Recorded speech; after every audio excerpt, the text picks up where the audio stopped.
it's the turn of the hour. Let's go for it. Hello, welcome to day 5.5 of my hands-free stream. Look Ma No Hands, where people show off games and I look at them without using my hands. Today we have the game I think I know the least about out of anyone on this week. I have never even heard the name of this game before you guys brought it up. This is something called Mary Skelter Nightmare. I don't know what the gameplay looks like, but it looks like some of caps on each word, that anime bullshit, TM. Yeah. We got some princesses. I don't know why Gretel is here. She doesn't really make the cut, but she's allowed to hang out, I guess. And we have, once again, two co-hosts. We've got Niko and Carl, UncleHotDad. Hello. I guess go ahead and introduce yourselves, and I'm supposed to guess what this is about, so I guess don't introduce this game, but maybe tell us how you got into whatever the fuck this is. The story of how I found this game will give away part of why this game is a trashy nightmare. Hello, I am Niko. I've drawn a picture, maybe 5. I do art for some of the Cyberness and Surprise Round stuff. And I'm gonna be the one streaming and playing Mary fucking Skelter today. I'm sorry. Don't apologize. No, never mind. I'm Carl, or UncleHotDad, and I stream over on the Stabbiness channel. Mostly the randomizer stuff, but occasionally random other things. I learned about this game from Niko, so I can blame them. Spreading the curse. All right, so I guess my guess for what this game is, if Niko's into it, there has to be an element that isn't just dem anime titties, because you're ace. So I'm gonna guess the nightmares have something to do with it, given that nightmare-y title screen. There's an eyeball, perhaps there are teeth. I'm gonna guess this is some flavor of anime princess people who are fairy tale princesses are fighting either corrupted or evil nightmares that are also vaguely inspired by fairy tales.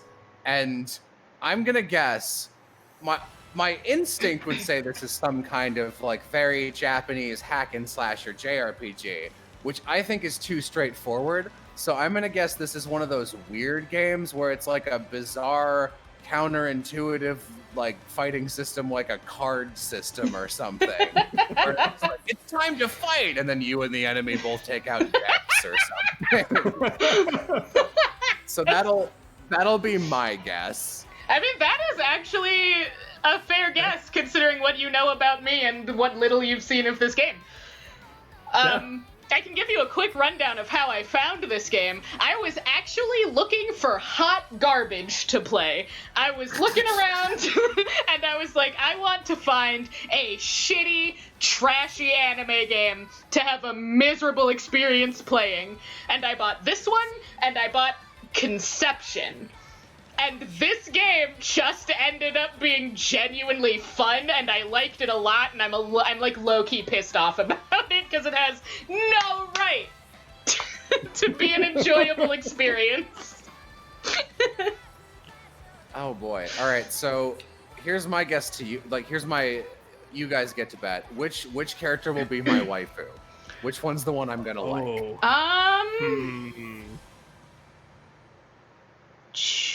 That one, you might, I want to say, maybe Thumbelina? Yeah, maybe Thumbelina, because, like, Snow White is cute, but I also think she's hot garbage, so... We know not Jack.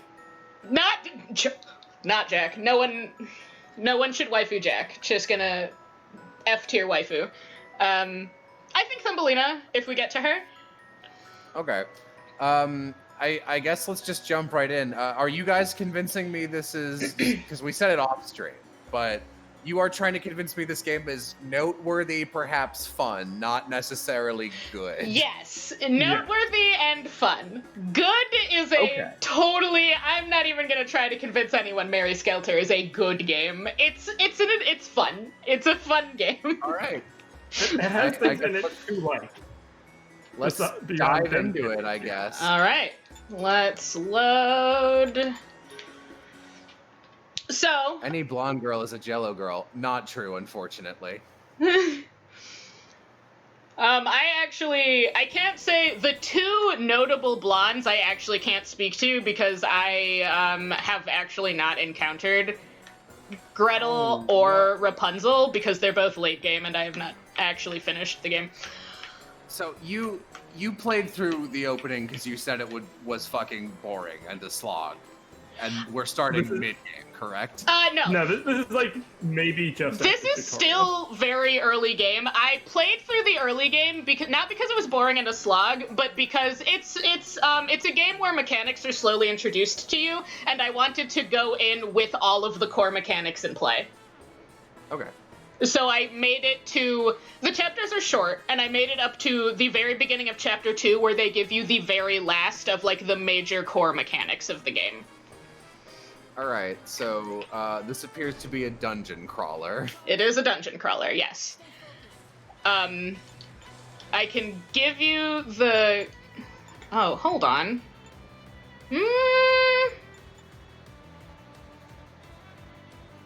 Was I an idiot? I may have been an idiot. That's all right. We're still good. I think... Hold on. Let me check really quick to see if it's a different... Oh, let me finish this fight. Because I don't have Jack's gun! And I went through a lot to get that gun. But that's fine. We don't need it. The gun's not that important. It's just like a one last mechanic. Let's do that. So it is a dungeon crawler, and it's... How do I... Shut up, Jack. How do we shut up, Jack? So Jack has some skills, and I'm concerned that the top skill, as in the one the game designers thought you would pick the most, is weight. Okay, so here's the deal. Here's the like, you'll notice that Jack can't do anything. That's because Jack... I do notice that. Jack is a sack of shit, and we don't... So... The core of this game, or at least the like the way the characters work, is the girls are what are referred to as blood maidens, and they get powers. They have powers that are activated by being showered in the blood of their enemies, namely the demons that we're fighting right now. And they are your offensive power. They can fight things.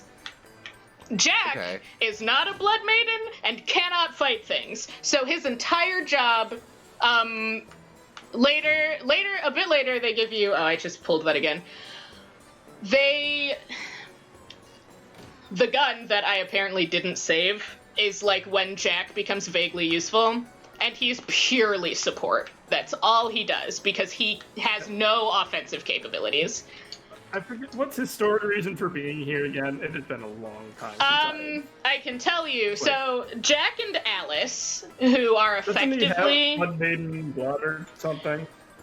Kind of. He's like the male equivalent of a blood maiden, which is to say not as useful as a blood maiden as far as being offensive goes. I'm trying to figure out where I'm supposed to be going. I'm pretty sure up here. Probably, right? Yeah. Yeah, I just played this part, and I'm a little bit annoyed that I'm doing it again. Oh, okay, this will be fine. This won't take long. What's this? Fight. Question mark? Brawl. Oh. Oh, was that a shortcut? Okay, yes. That was a shortcut. Okay. That wasn't there last time I was here. So Jack is like the male equivalent, I guess, what dudes are who have powers in this universe, which are referred to as blood youths, because the youth is the male equivalent of a maiden. Question mark. And all right. My blood ingenue. Yeah. So instead of having any sort of offensive capabilities, his blood can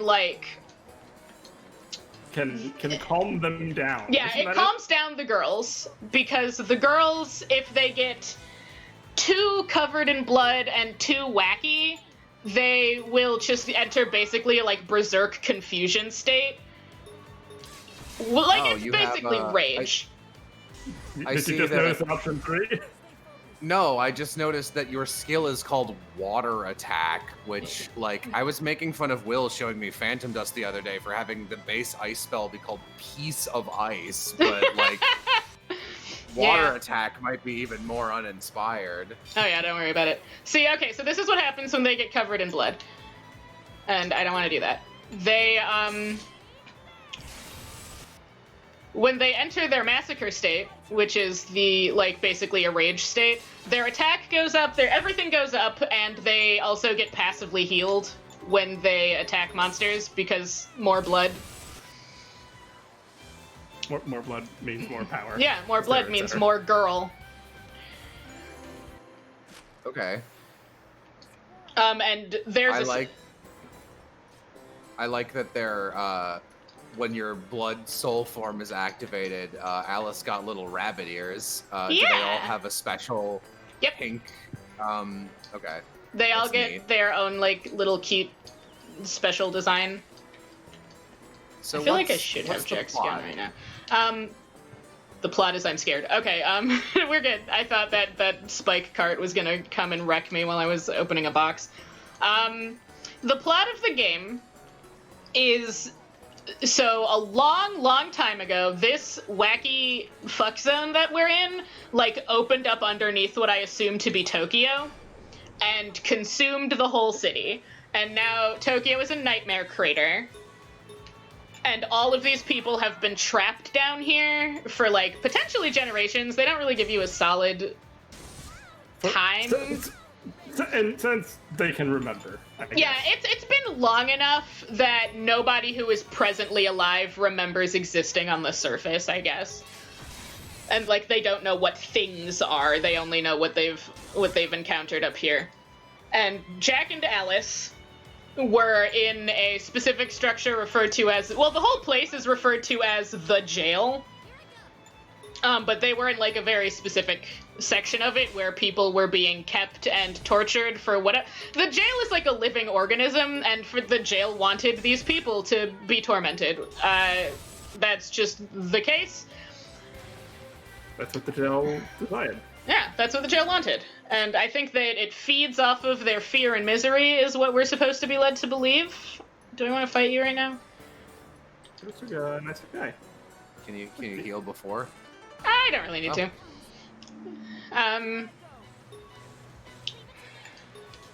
And... Oh, that's it. Okay. You're not weak to water, and that's annoying, but that's fine. Here. Heal Alice.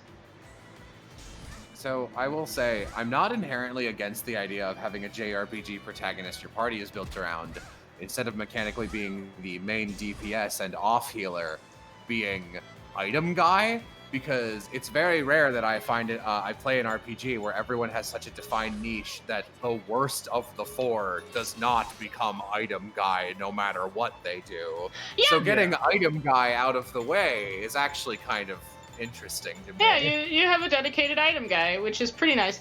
I'm starting... Why don't I have his gun? Because if I'm in Area 4, I might have to go back to the town after this fight to see what's up. Probably a quest you have to go turn in or something. Maybe. Because I went through the cutscene where they gave him his gun, and the game gave me, like, the this is your gun tutorial, but I don't have his gun? Did I not equip... Do I have to equip his gun? Maybe. It's been a while since I've played the beginning of this game. Yeah, no, actually, Jack being item guy isn't too bad, because that means you don't have to dedicate a party member to it, because it's all he can do.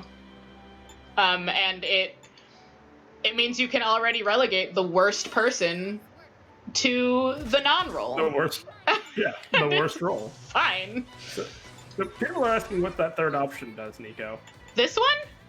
Yeah. Oh, yeah, no, I genuinely didn't see that until this second, actually. That third option will become relevant soon. Okay. So, alright, I'm gonna leave the dungeon really quick, because I need to investigate my own incompetence. So you'll notice under the symbol of the girls here, there are, like, little tiny splatters that slowly fill up as I go on. So, we witnessed Alice transform. Hold on. Alright, give me these things. We watched Alice transform. Oh, I just have to, okay. I didn't save after the cutscene, so we're just gonna skip through this and I will explain some things. So, the girls get covered in blood. As they fight.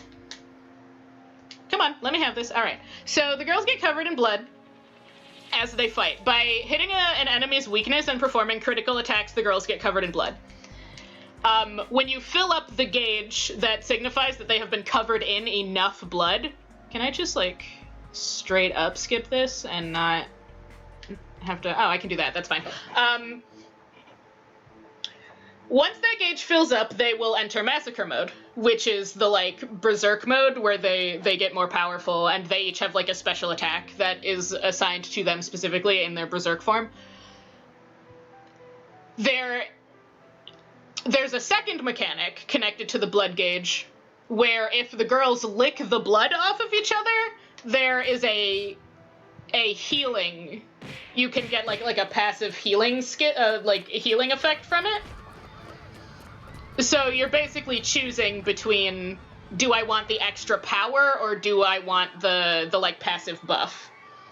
Isn't there also the risk of if they're in their Massacre super blood form, they can go like super crazy? That's mildly separate, but also the same. As they get covered in blood and as they take damage, which this is the mechanic that's about to be introduced right now, they can enter Blood Skelter, which is when they just go nuts and they attack everything. It's basically confusion or rage. Their attack goes way up, their defense goes way down, and they just kick the shit out of everything around them.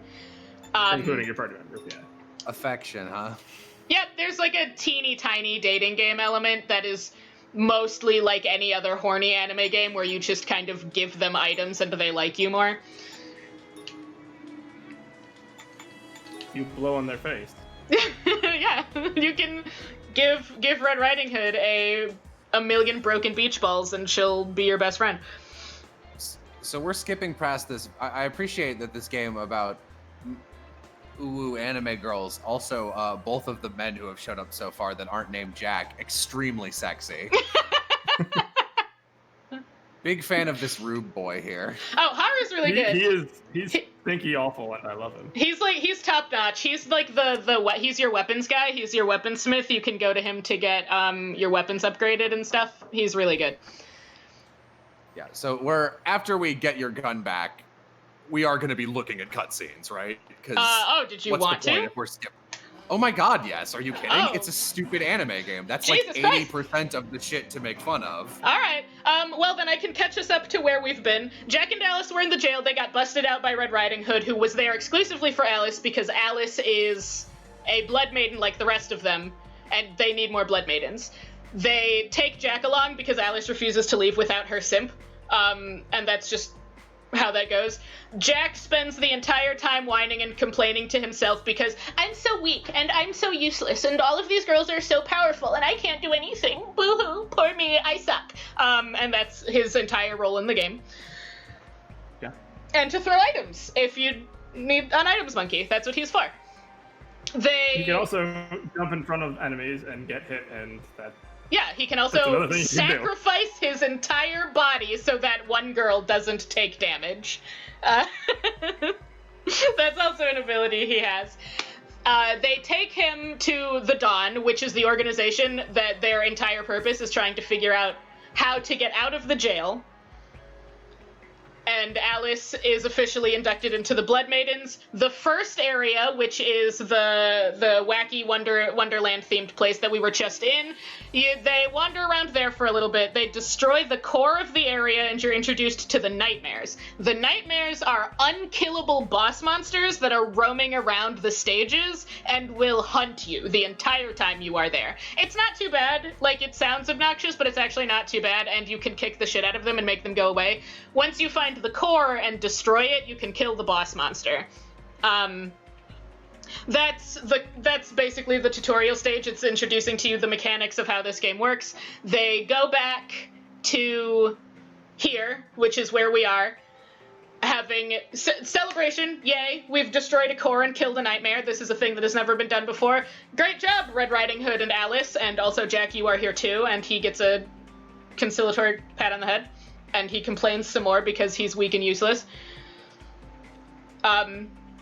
There's an entire Jack begging everyone to give him literally any kind of way to help fight alongside Alice, because that's all he cares about. We are told that he is a blood youth, which means his blood essentially has the ability to cleanse the demon blood. So it stops the girls from going insane, but also he can't use any of the weapons, because all of the weapons are made out of demon blood, and if he touches those weapons, they will just turn to snow in his clutch. They're done. He can't, he can't use them. He is the Frost Miser. He is the Frost Miser. After this vague conversation of Jack whining and Alice expressing that she doesn't entirely trust the Dawn, emergency. Now these two are here. And that's which Jack is he supposed to be, or is he the lazy man's Jack, which is all of them? No, he is actually specifically Jack and the Beanstalk, because a big part of his character is that he wants to go up. He wants to climb the tower very badly for no explicable reason. He just wants to. Okay. All right. I would have guessed Jack Frost based on things turning to snow in his hand, but I think Niko was just making a goof there. I was just making a goof. No, I actually didn't realize he was supposed to be Jack Frost. Someone else had to point it out, or Jack and the Beanstalk. Someone else had to point it out to me, because I thought he was just like, this is Jack. Okay. You would think if his entire thing is that he simps for Alice, that like Alice would be Jill and he'd be Jack and Jill go up the hill, but I guess not. Nope. Also, Alice... can we advance the dialogue so I can stop looking at this girl's awful tit? What, you like your favorite thing? Anime tit blush? Anime titty. I will say, despite her massive bazongas, Sleepy is really good. She's a pretty high tier waifu. I like her quite a bit. She's Lamp's favorite. I'm bummed out because why is it? Because her eyes are half lidded. I'm bummed out that her boobs are like that and drawn in that way because I love her hair thing. So one of the mechanics of this game is you can actually reassign the girls different D&D classes, and their outfits will change when you change their D&D class. That's fun. Part of me thought he was like, you can reassign the girls different boobs, like their figures, that you can just go and put them on other ones. That would be hilarious. Yeah. No, you can give them different roles in the party, and their outfits will change accordingly, and you can alter the state of her titties if you wish. Okay. Yeah, I'm not like. By the way, I didn't want to read this game out loud. I did want to like scan it though. Okay. So you can just kind of mindlessly advance. Okay, so the pink eyes that Jack just noted is a sign of being a blood maiden. If a blood maiden gets covered, comes in contact with demon blood, their eyes will turn pink, and that's how you know that they're a monster girl. Okay. I'm assuming my pizza's here, so I'm gonna grab that. You don't have to wait for me. Okay.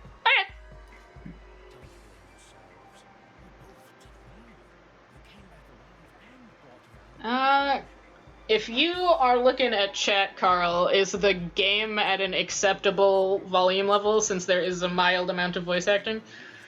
Let me hear.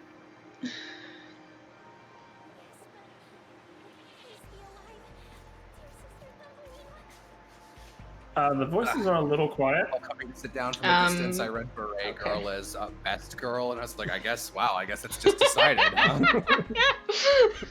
Far from it. I don't like Snow White. Snow White pisses me off.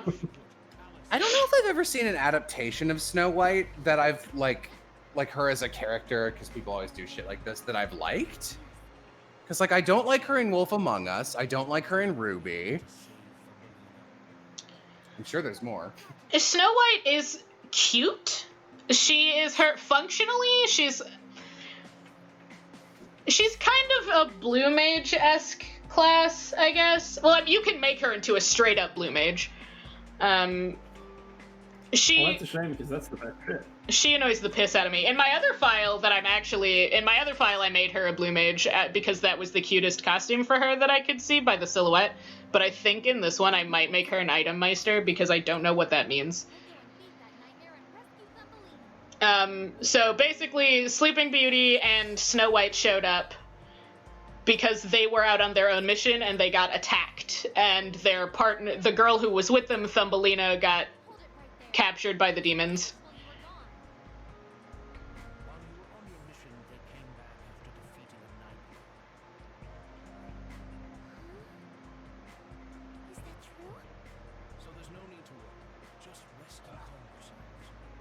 Oh, Snow White, or Sleeping Beauty's design in the second one is very cute too. And they somewhat cover up her bazongas. I mean, you can change her outfit. Please let me go with them. Oh, God. I love this professor's design. It's just so much going on. I like the character designs in this game. I think they do a decent job.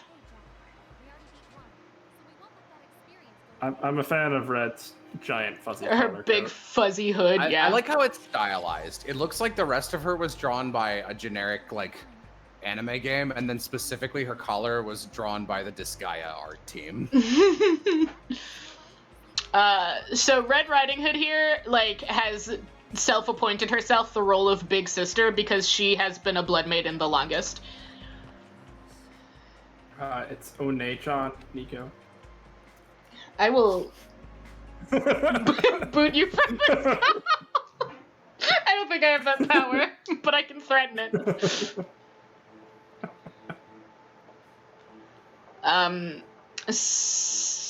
Not Snow White. Sleeping Beauty is your, I think, the first ranged character you get. Yeah, because I honestly don't know what they wanted Red to be, because I think she's supposed to be a support class, but she's kind of a little bad at everything. Man, I'm a little mad how much I like Sleeping Beauty's design. Like, she's really cute. Even with the tits, just non-ironically. I'm also I like, this is usually a byproduct of lazy writing and bad characters, but an archetype of lazy writing bad character I tend to end up falling for is, in absence of a personality, sometimes people will make a character just the sleepy one, and usually that is paired with the hungry one, and where they'll be like, eats a lot as a personality, and like, I don't know why, but like, usually that works for me. It's just like, all right. That explains Not why you always. like Ileana so much. Okay. Mm-hmm. Oh my god, she's nothing. Like, so the other thing is, mechanically for me, she universally ends up being one of my best units. Like, she kicks Soren's ass every game.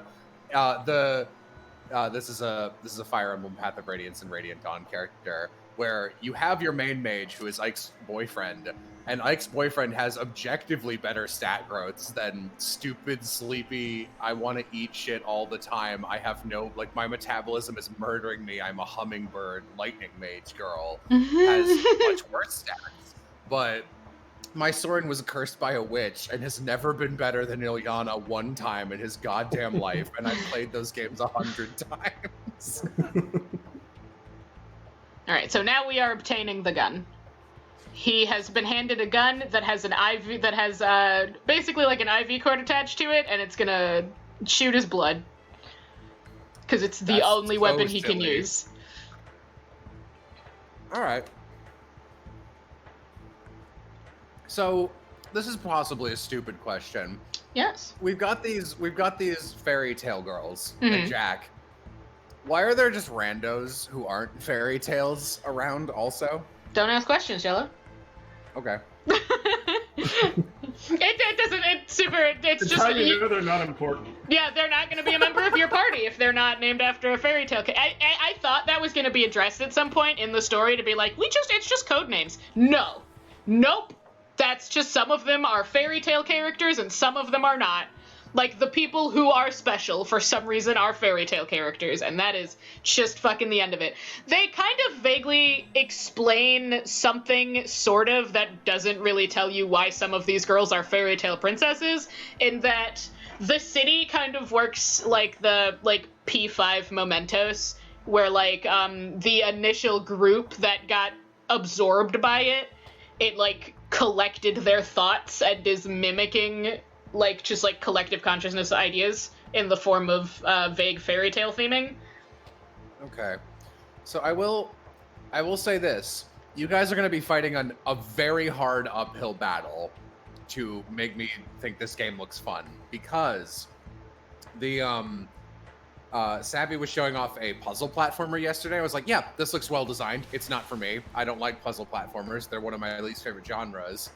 And you have reminded me that perhaps my ultimate least favorite genre is roguelike dungeon crawler and adjacent game genres. That's fair. I like dungeon crawlers, but very specific dungeon crawlers. Only if they have anime tits in them. Yeah, it's the anime titties. That's what you play them for. That's what we're here for. I wanted to make a joke like that's the two things Nico loves: anime titties and teeth. And then I remembered there's a scene in Devilman where Yeah, there sure is a scene in Devilman where both of them are the same. Devilman's so bad. I have so much. This one specific thing that bugs me about Devilman is like the smallest thing in the world, but it's the fucking run cycles. All of the run cycles, every run cycle is hot garbage. And the thing that bothers me the most about the run cycles in that game is that like a pretty decent chunk of like a few characters and what they're doing is that they're like professional runners. But nobody runs like a person. Like, and the one girl who is like, I'm gonna be a professional, like, I'm gonna be a racer, I'm gonna be a runner. She runs like a shitty anime girl. And I'm like, yeah? Are you sure that's what you're gonna do? And then everybody else is like half feral. I forgot that the gun was called the Mary gun. Me too. When do you get the fucking kill guns? Unfortunately. I was gonna say unfortunately this isn't Devil May Cry, but I'm not sure what I was getting at with that. No, that's about right.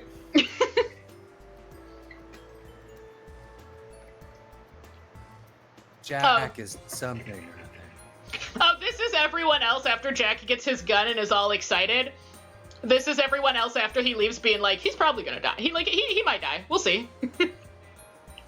Yeah, I'll be honest, I'm more interested in seeing dialogue between your party members because I want to know what their like 4-note personalities are. If I'm lucky, it's more than one. Yeah, this is just everyone after Jack is like, I have a gun, I can help my friends. They're all like, all right, well, we'll see how that goes. I'm content to just stare at Haru during these scenes. Haru's pretty good. She's cute. And this is... That might be... Oh, that's what you look like in that mode, huh? Yep. I told you. You get full berserk, that happens. This is a horny game. This game is weird in its horniness in that no one in the game addresses how horny the game is. Like... That's fine. It's more annoying if it's just like, yeah, my boobs. Yeah, that doesn't happen. Literally not a single person in the whole game ever addresses how horny the game is. Good. Like, if we're gonna be horny, let's just make it normalized horniness. Yeah, right? They're just like, they're just like, these things are just like a fact of the way the universe works, and nobody brings attention to it like it's weird. There's not even like the weird old man character who's like, look at those little girl titties. He doesn't exist. He's not here. Nobody cares. Thank fucking God. That old man character is always bad. Yeah. And so... You'll notice, for those astute of you, you will notice that I bought this game and Conception at the same time, because I was looking for terrible, just like hot garbage, like let's play some really weird horny anime shit. And this game just like ended up being fun and I liked it. Conception was boring in its non-committal horniness and does have immediately one of the first characters you meet is the weird old man who's like, I'm gonna touch me a 16-year-old girl. I'm like, okay, great. I'm glad he's here. Hello, you two. All right, so what's happened is Thumbelina got taken. Alice and Red were sent off to go get Thumbelina, or at least look for her. And these two were sent back out to basically escort Jack. Like, these two are in charge of the mission. They are the important members. Jack is just also there to test out his gun and see if he's not gonna die. That's the whole... Jack is just also here.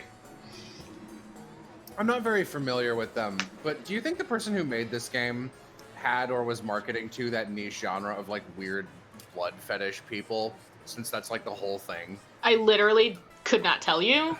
Because it's not explicit enough, is the thing. Yeah, it's not on screen. And like, it's super, like, it's super stylized, like pink paint. Yeah, like, at this point. Girls getting covered in blood is a huge theme and mechanic of the game, but it is not, like, explicit in what it is. There's, like, one section of the game that's weird, and that, like, even for me is like, this is a little weird and creepy. But they only make you do it once because they want to show you their horny CG, and then you never have to do it again.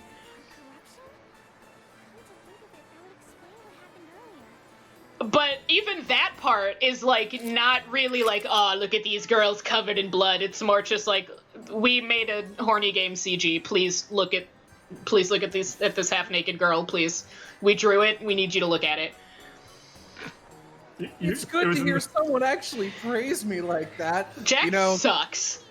Meanwhile, like, in the way that Civ hates the word stan, even when it's used ironically, I'm a big anti-fan of the word simp, but, like, no, you're right about calling Jack a simp. I'm also not a fan of the word simp, but it is that's what he is. It is the best descriptor for him.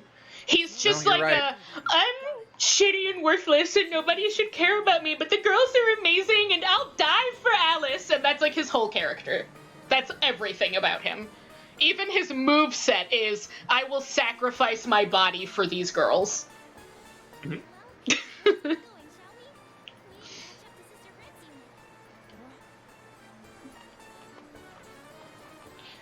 Why are you blushing, Snow?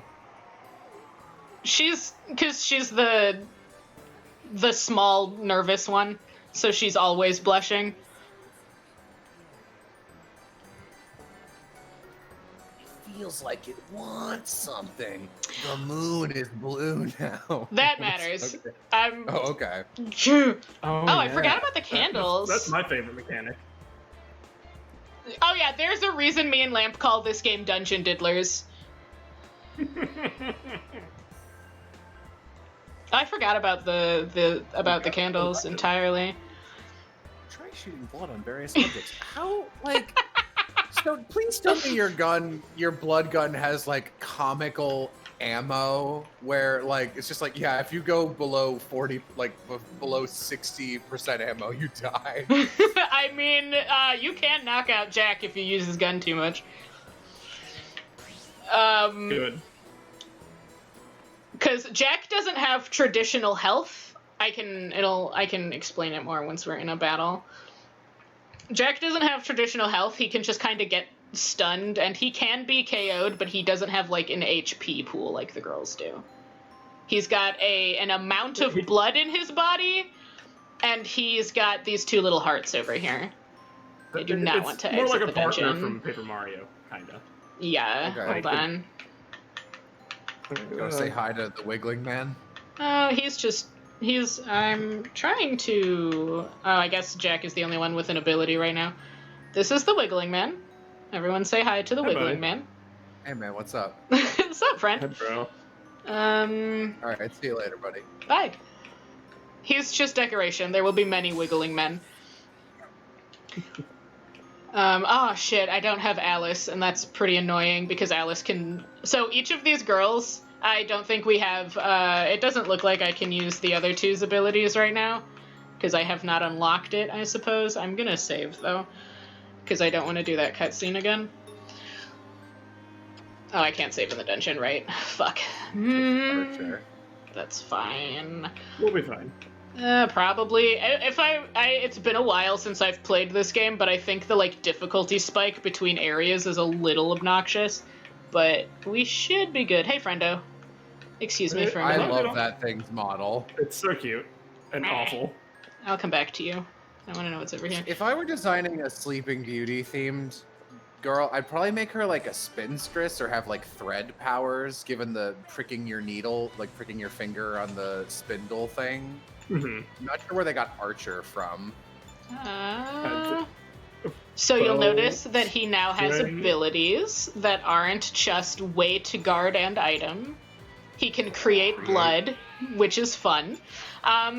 Which is your new weight ability. If you need him to not do anything because he's worthless, you can just make him produce blood. Do you not have any skills, Sleepy? Oh shit, I need to assign her skills because the game doesn't give you auto... Damn it. Whatever, we'll just hit these things for now. I have to remember how these girls work because Sleeping Beauty is really the only one I... Okay, so, Jesus. So Snow is like an alchemist. Or Yeah. Yeah, she's got like status effect things she can do. What's this? What is this? Oh, Jack's dumb That's right. headphones kind of piss me off. Just in terms of like, how do we make this guy more noticeable in his design? I don't know. Big headphones. Like, that feels like a very... The headphones are actually there for like a small, very small story reason. Like they give you a reason that he has them. It's because... And that reason that's in the story is because the designer was like, they were like, I want to give him headphones. Yeah, so Jack, one of his things, one of his minor things where people can be like, this makes you special, I promise, is that he can, like, when sometimes the jail will just make noises, it will just, like, scream and shit, and Jack, for whatever reason, can, like, interpret what it wants. Oh shit. Sorry, Jack. I didn't mean to make you shoot blood. Alright, I need to... Someone in chat, so he just can nosebleed on command. That's actually very funny. Why? Yeah, no, I really like Sleepy's design. It's really cute. She's very cute. I think I have to go back to the... Because I think I have to, like, plug... Yeah, I have to plug their skills in because they don't... When they give you a new girl, I forgot that this game doesn't, like... They don't have a kit already. You have to buy it for them. That's stupid. Yeah. Yeah. Is it you? Are you the one... Change jobs? It's not change jobs. I don't remember... Question mark? I had to figure it out last time, too. It has to be at the laboratory, because it really can't be anywhere else. Yeah, maybe I can do it now that I'm not in the dungeon? No. Question mark. Well, there was Customized skills. There we go. I think that might be it. Why are those different menu? What the fuck? Okay. No. Don't worry about it. Don't like that. Skill set. Okay. Just looking at this, the UI design of this game. The UI is a little bad. I will give it that. Let's see. There we go. If I ever get to, I can heal ya. If I got like $10 million and got to make a video game, the game I would want to make is called Jamboree, and it's like it's actually kind of similar to aesthetically to Sexy Brutality that we were just playing, and it's a game about.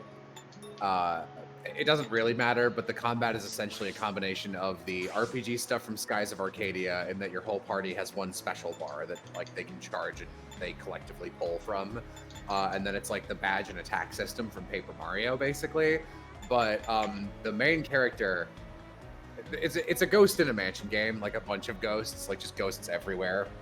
And there are 8 party members, and the first one you start with, not the main character, just the one you start as, is a pizza runner. Everyone else is supposed to be in the mansion, and you just are there because you were delivering a pizza. I want the menu and party select UI design to be an open pizza box that starts with 2 slices of your 2 party members, and each party member is a different slice with different toppings. That's really cute. All right, Because you're gonna they be pop my in and heel out as the monkey. game goes on, so it's different pizza slices that you can access. Damage to all enemies with a chance of sleep. I don't care about Jack's bleeding. Blood recovery. I'm gonna be real sleepy. I don't really care if you can do damage. I mean, it's supposed to be a support character. Yeah. Right? This is Snow White. Yeah. Chance to guard against you Should probably give you like one real attack, huh? Nah. Who cares? The actual window you're chugging through, the skill name CP needed level, like that border, it is a pink version of the blue, for like, the UI windows themselves are the same as they are in Sonic Adventure 2 Battle. It's just that they're pink instead of blue. What system was this for originally? Because it feels like a PSP game. I'm on the wiki. I honestly do not know. What is Survey this? says... I'm just looking around at stuff now. Alright. Can't do Vita. anything with that yet. Yep. It is a Vita game, yep. Yep. That Oh. makes sense. Okay. I'm not gonna worry about that. Oh shit, I forgot that. Whatever. That's fine. Alright, and we're not... I don't have their skills. Alright, now we can competently enter the fuck zone. First I'm gonna save. Did I already do that? Whatever, we're doing it again. Alright. I forgot... When we should be able to summon the 7 dwarves. Yeah, I feel like I'm going to spend most of this stream just going, like, here's my idea for if I was game designing these princesses. Because we're early enough that they don't even have kits. Yeah. Yeah, the first chapter has you running around with Alice and Red. Second chapter has you running around with these two, who, like, sleeping... Snow White is one that I use... First off, it's been a long time since I played this game, but I used Snow White so little, I do not know how to use her anymore. So that's gonna be a good time for everyone. What is this? Just pink. Okay. Boop. Is that like Use a your blood. refill blood? Oh! Alright, goodbye. Okay. Goodbye, frogs. So the blood splatter that happens when you're in a fight and you meant like this right here is also mechanically like dungeon relevant because of the nightmares that we addressed earlier. Create blood. When they appear, when they get close to you, the map gets very dark and your mini map goes away, so you can't really see what's going on.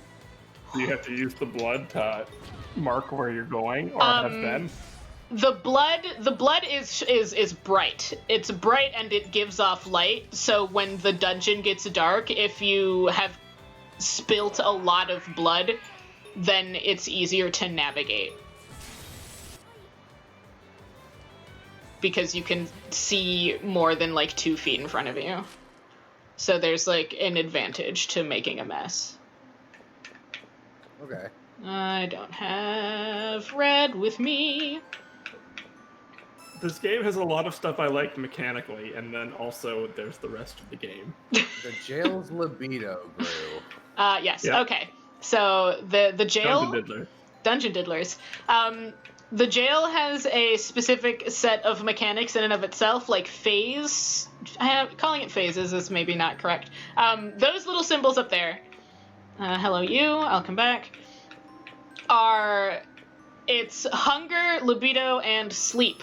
If any of those fill up into, like, your actions within the dungeon fill those up, like finding treasure, finding those little heart points, basically doing things that accrue you wealth will grow its libido, spilling a lot of blood will grow its hunger, and then sometimes the dungeon will go to sleep.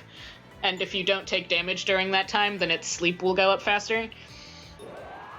And when those fill up, you get a little roulette that has various buffs and things for you. And each stat has a different set of buffs that can appear in the roulette. Okay.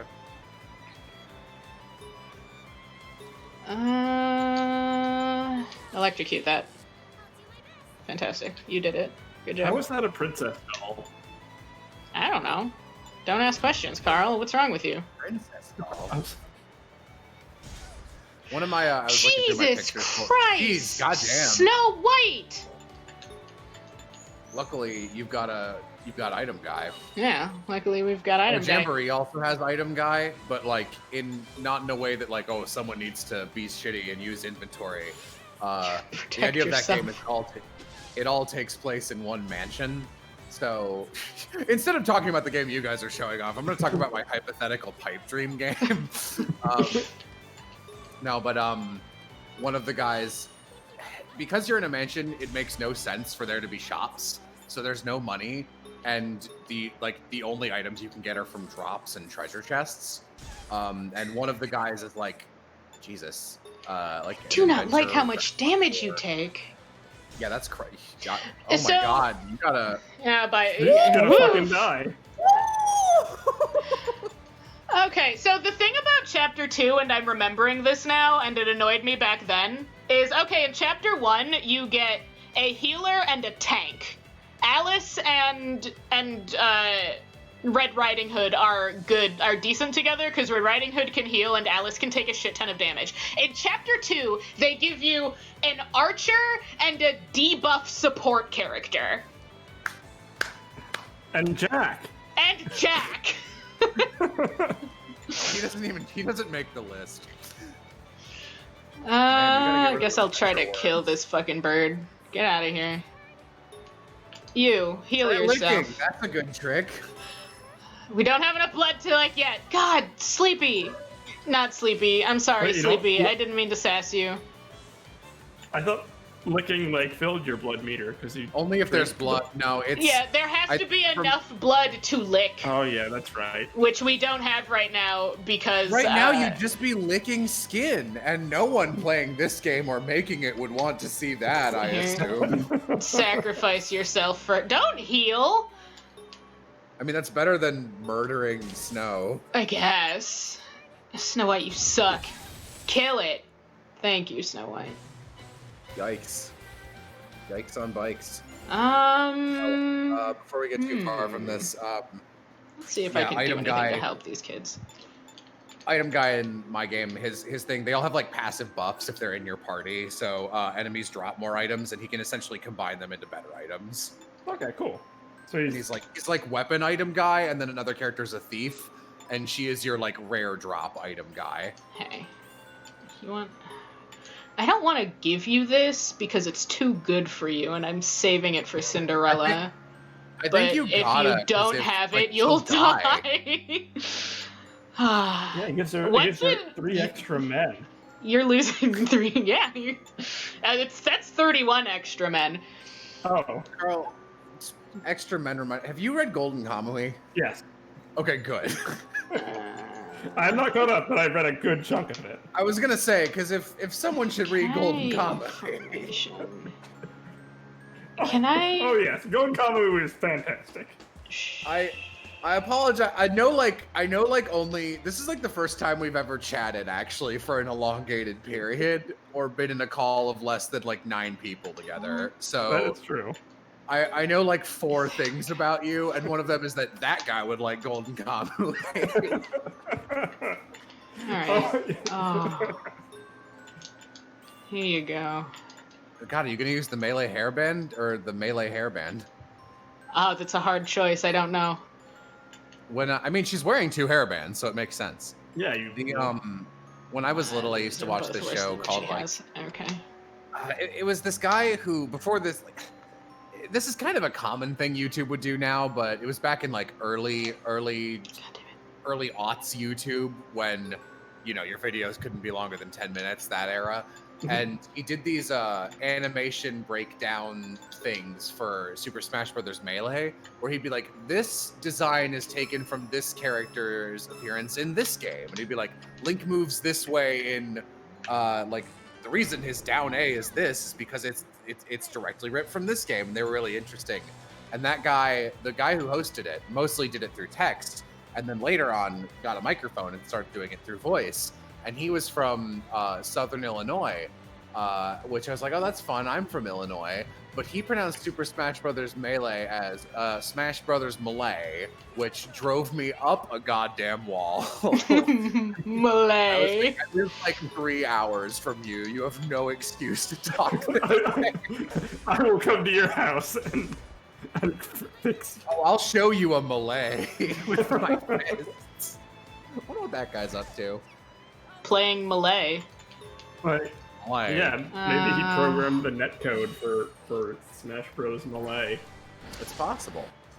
I also think... went to college downstate in Illinois, and there was a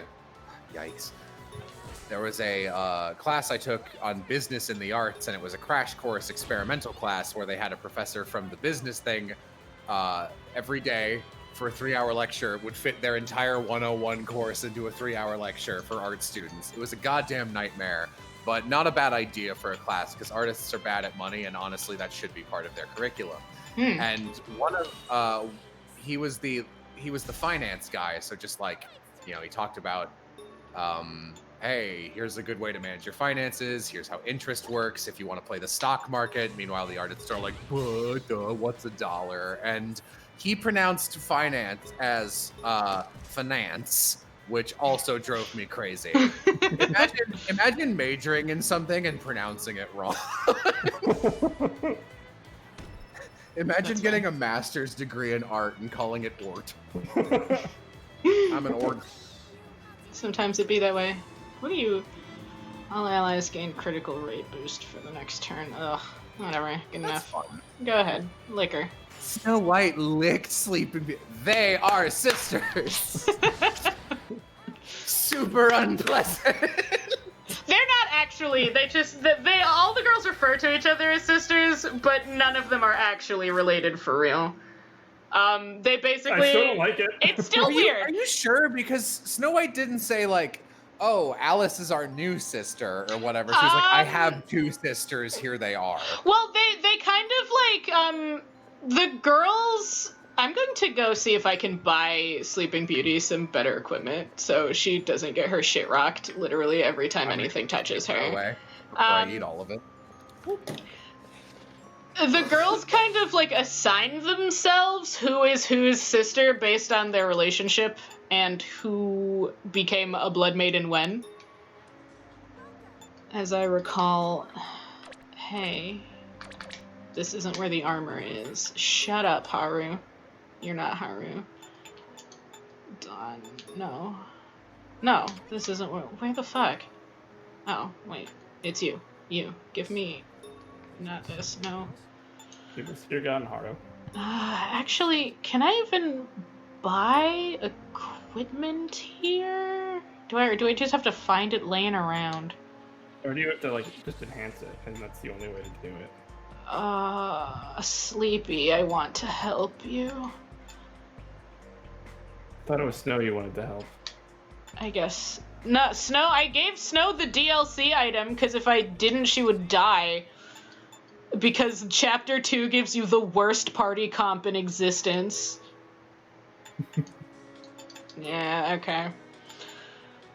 So, yeah, I don't think I... Oh, I have to find the Wandering Merchant in order to buy, like, real things, don't I? Okay, then what we're gonna do... I want... She doesn't have any defense items. Okay, so I know what I'm gonna do. I am going to take this away from her. I'm going to take these away from her because she doesn't need it because I gave her this special thing. I'm going to give her this, though. No. And then I'm going to give both of these to her. And we're going to go to Haru. Nah, you're not where I want to be. Shut up, old man. I am back. Also, I want to voice this before I forget. Yes.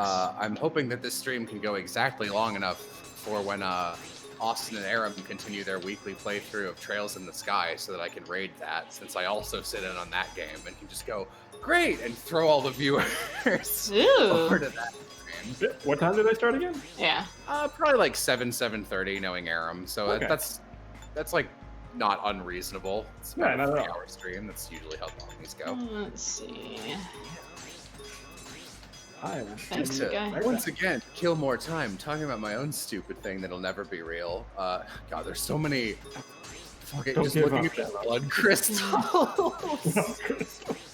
I Alright, maybe I do that'll kind help. of like that. I do kind of like that there's a different one for every blood type. That's sort of cute. Yeah, the blood crystals are like the main currency. It's what you use for everything, all upgrades. Well, there's money, but as far as like upgrading anything that has to do with the girls, That's goofy, but I like it. What blood type are you guys? I know theoretically, but I always forget what the letters are. I'm the one that not the universal donor, the other one. Receiver. So you can get your AB then. You're AB something. If you can get everything, you're AB. Negative? Let me think. I don't. It's weird. It's like math you have to do with blood. Yeah. You are AB positive. Because I if you're think- negative, you can't receive a positive. Yep. Negative is the absence of an extra little asterisk. I'm A negative. Alright. I'm A negative, but also it has been forever since I have donated blood, so I do not know. I'm gonna I touch should this donate guy. blood more often. I'm extremely large and not using most of it. My Alright, blood is considered. make some blood. I've just been keeping it in bags in my closet. Like, I'm just gathering blood dust. I got a little too much. I'm gonna just put it in the freezer, I guess. Whoa, shit. What did you do to Snow White that she went from dying every attack to taking 2 damage? I think it's just the shitty birds. No, it's not the shitty bird. So when you buy this game on Steam, you automatically get all of the DLC stuff. Like, you don't have to also buy the DLC stuff that existed for it before. And one of those is a really wacky armor that usually I give to Cinderella because she's my bitch. But if I don't give it to Snow White right now, she will die. And then I gave Snow White, I upgraded Sleepy's armor. I gave her some different armor and gave it a ton of upgrades. So we should be in slightly better shape. Nice. Make Also, blood. at this should've exact gone moment, shopping. my hands feel no pain, which I feel like is a nice little celebration. Yay! I'm glad to know. Anime porn game's the cure. Which is funny, because anime porn is usually a good way to have your hands be fairly active. This is true. Alright. Hey. Just make some blood, Jack. Is your band name Blood Dust? No, hang on, I wrote down a terrible band name that I kind of liked, actually, in my Sweetwater chat, which is We are somewhere. indeed in slightly better shape. It was something candles. Oh, this maybe Nico will find this cute. I have a notes written down for that Jamboree game I mentioned. Yeah. The third dungeon is a marooned old riverboat gambling casino that a bunch of ghosts have taken over. Yeah, Yeah, because they're in the. I'm sure I've come to you multiple times over the last 3 years, like, hey, got any ideas? And I wrote a note that's just like, area is mostly voodoo spirits. Have a limbo game called How Loa Can You Goa? That is really cute. Okay, we have the good girls back. I can't believe they send you out in chapter 2 with fucking a support class and an archer. Like, yeah, they'll be fine. They'll be fine by Yeah, that's themselves. Okay. My band name is Stale Candles. I like that. It's got good assonance. Oh, I Yeah. vaguely stated. I said it while you were making pizza. So the girls assign each other who is their sister and who isn't. I think based on their relationship to one another and who became a blood maiden when. Like, Red, since she was the first one, has decided that she is everyone's big sister, but Sleepy, Snow, and Thumbelina were picked up as blood maidens at the same time, so they call each other their sisters. That's a little cute, honestly, if you forget that they lick each other. Yeah. I'm gonna say, it's still unlikely they lick each other. Yeah.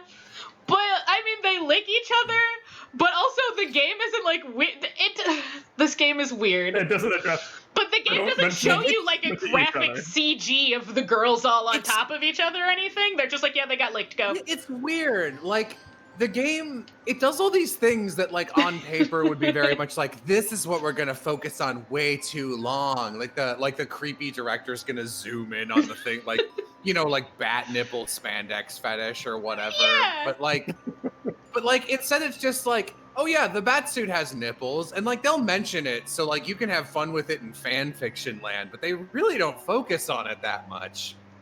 Wow, that was weird. I had some spit going down my throat, and it sounded like I was speaking through a fan for a second there. I'm glad we were able to make it in time. I'm a person. Thanks, Jack. All of your input is valuable. Yeah, Cold Steel 3 is a little like that. In reply to the here's an archer and a support, where the first two games are changing party members, but like it's pretty hard to make a bad party. Like you've got a lot of standard loadouts, so you've got like big tank, good damage, like AoE damage from a distance guy, kind of a tank. This person's a support. This person is like a ninja. This person's a thief. You get the idea. Mm-hmm. And you pretty much always have 4. And then Cold Steel 3 starts, and it's like, all right, no one here is an archetype of anything. Figure it out. You have no healer at all, which is difficult.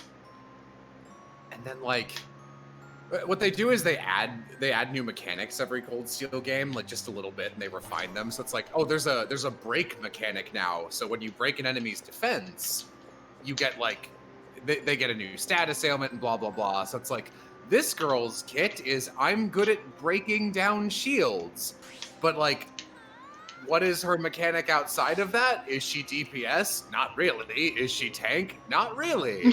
What are you, Yuna? And then Kurt's like, I'm a sword guy. So you think he'd be about shit. like, whoa. I forgot. Was that the big monster?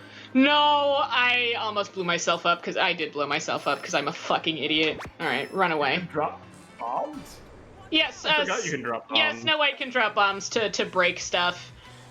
I would love it if midway through this battle that bomb detonated. Just killed everybody. Just create blood, Jack. You can do it. Oh, I poisoned 2 of my girls because I'm a fuck up. That's all right. They'll be fine. If I remember, poison is like a non-event. Bomb? It was Snow White's bomb, and Snow White's whole thing is that she deals poison, specifically poison, mostly status effects. Like she's your status effect monkey. Okay. All right, poison. That makes sense for Yeah, Snow White. and she because she's her. Oh, I'm sorry, Alice. I'm sorry, I'm bad. All right, maybe the flower is weak against water.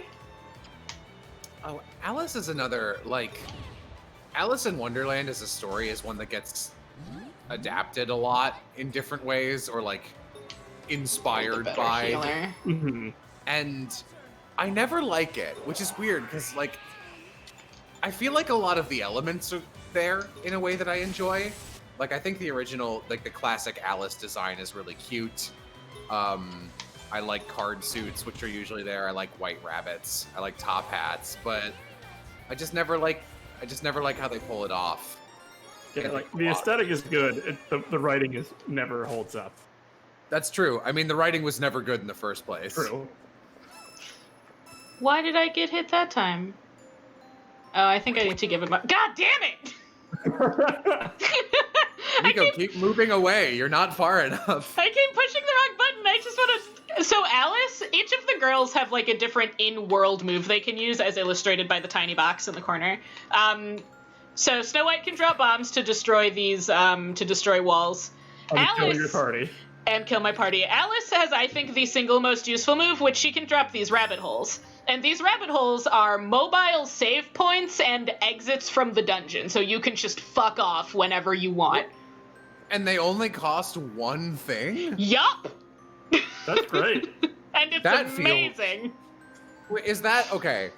Is that like one, like, oh man, now I'm only gonna have 65 out of 66, or is it like a permanent loss to your SP? Because No, you can just fucking...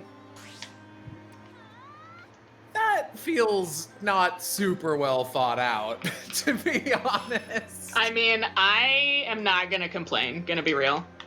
What do the other two do? You got the body nipper. Yeah, you got the body nipper from, Red has these scissors that can interact with specific things in the dungeon. There are some areas that need to be cut open, and there's also these, like, weird fleshy spots here that you can interact with to get some, like, pretty useful support items from. And then Sleepy is, she fires arrows that are relevant for specific dungeon puzzles.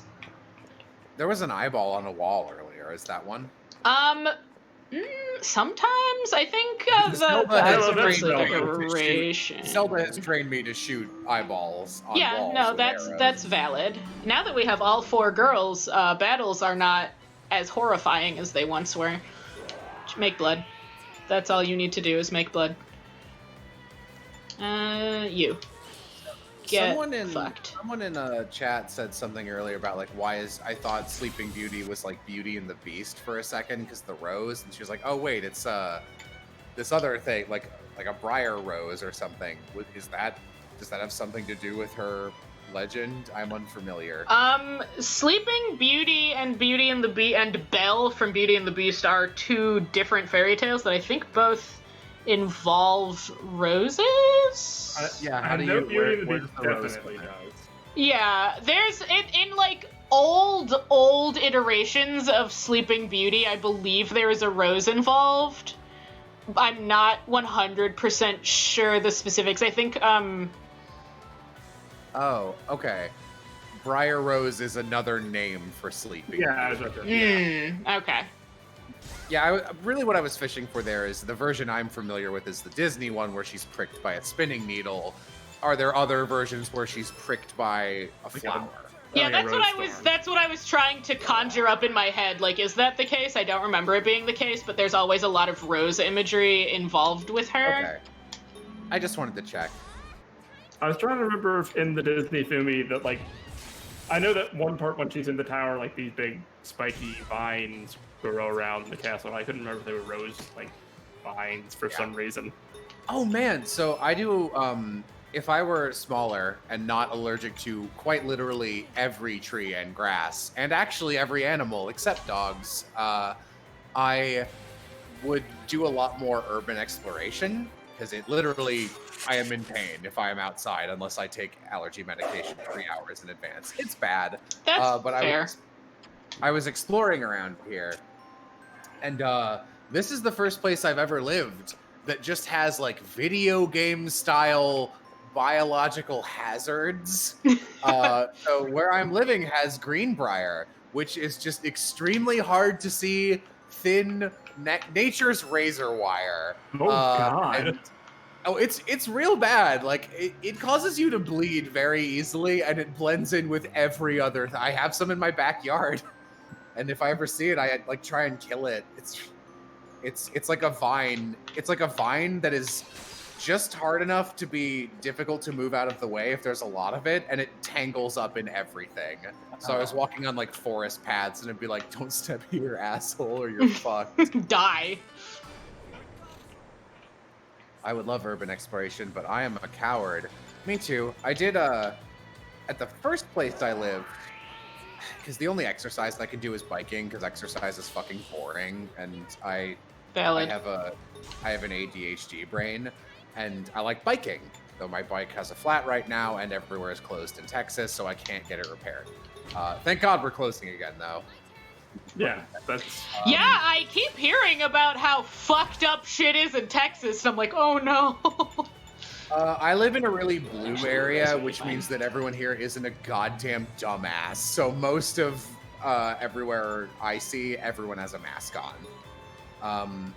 But the first place I lived here, before I picked a house, I was in like a bed and breakfast place for a month, and I would bike around a lot and explore, and it was a cool area. And I found a derelict train that I climbed around, and then immediately that same day, I was like, I'm gonna go a little further. And I went through the woods and I found a supply depot for a water park. And I was like, oh, neat. Interesting. And I was thinking about hopping the fence. And I'm glad I didn't, because I was like, nah, not tonight. It's getting late and I don't want to explore this. And I biked around and found that it was immediately adjacent to a police station. Well, the store is locked. Okay. Shoot it with your gun. Hey, bud. You doing okay? What are you doing there, buddy? Having fun. This thing looks like a Yu-Gi-Oh card illustration. Let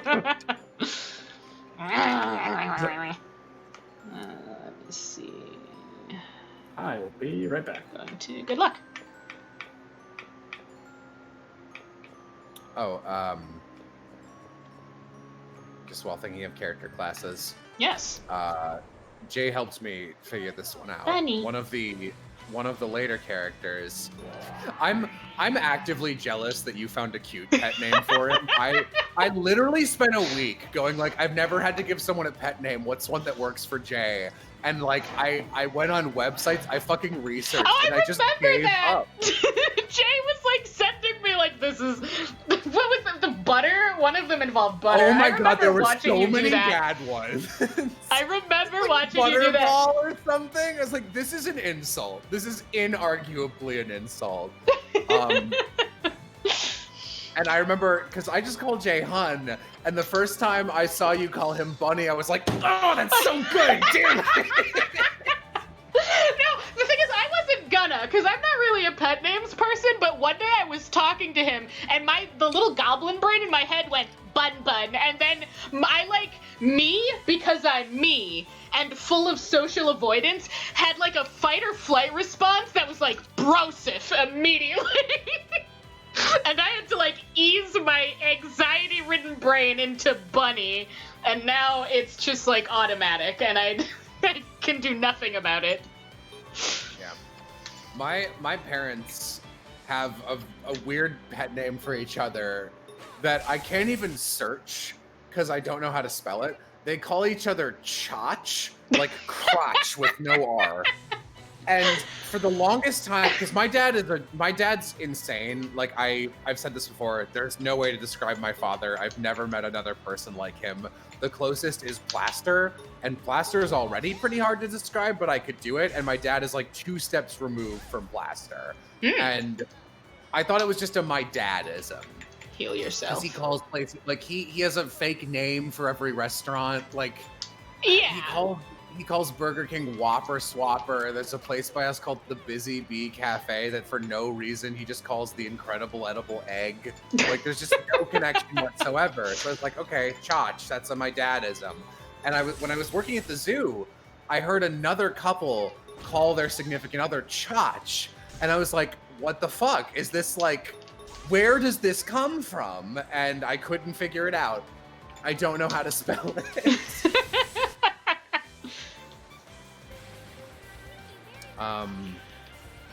Oh yeah, Chotch. Maybe it's Chotch with an A. Like Chotch. I don't know. Cheech and Chotch. I'm sorry? Anyway. Chotch and Chong.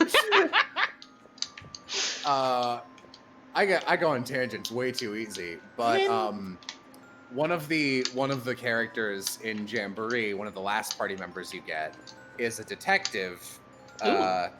His name's just Doug, and he is on the island because like it's like an island with like a lot of miserable history, just like hundreds of years of like, yep, here's a bad thing, here's a bad thing, and some kid went missing there a while ago, and like no one ever found the kid, so he just like on his own free time is trying to find this kid, and he's he's an exceptionally Jay character, where you know that archetype Jay will do. Like we just before Windrose stopped, we just met a character like this, who's like the extremely big energy. Like yes, I've got like huge dad energy. Yeah. But like they're like the most softy to like a comedy degree.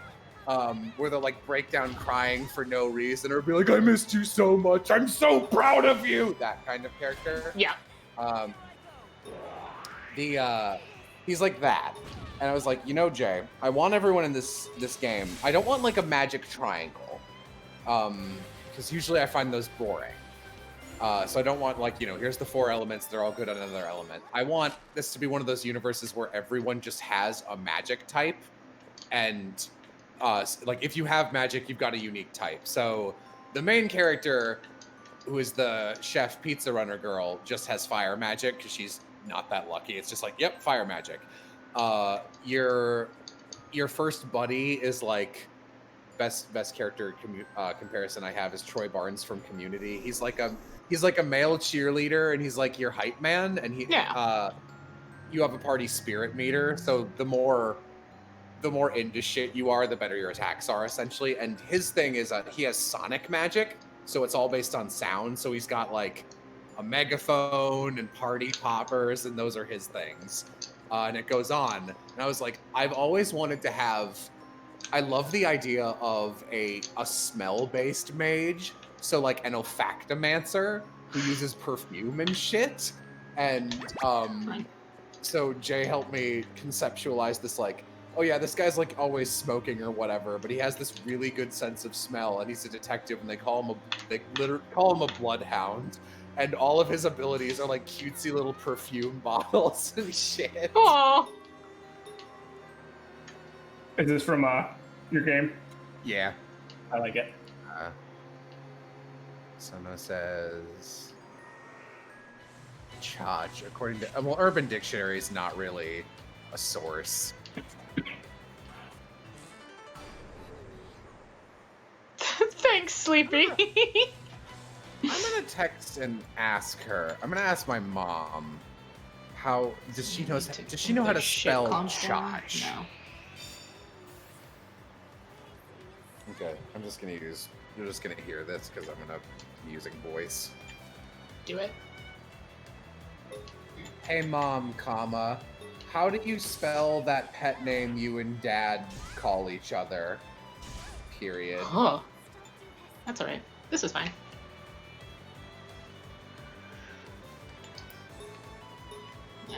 Isn't like tchotchke? I legit don't know.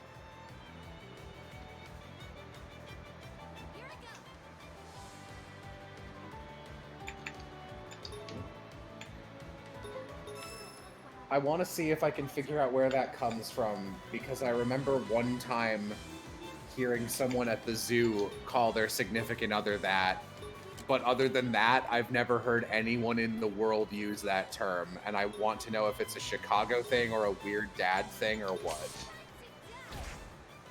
Yeah, I've never heard that term. I haven't. I've only heard it twice. That's the reason I was like, does this exist outside of my parents?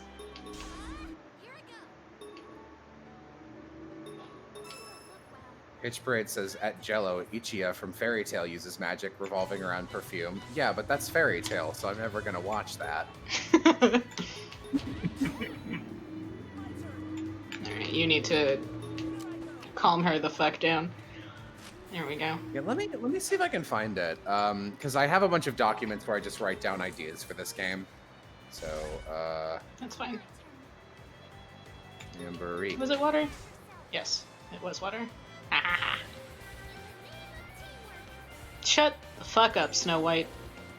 Oh, actually, here's a fun fact that people might actually give a shit about. This.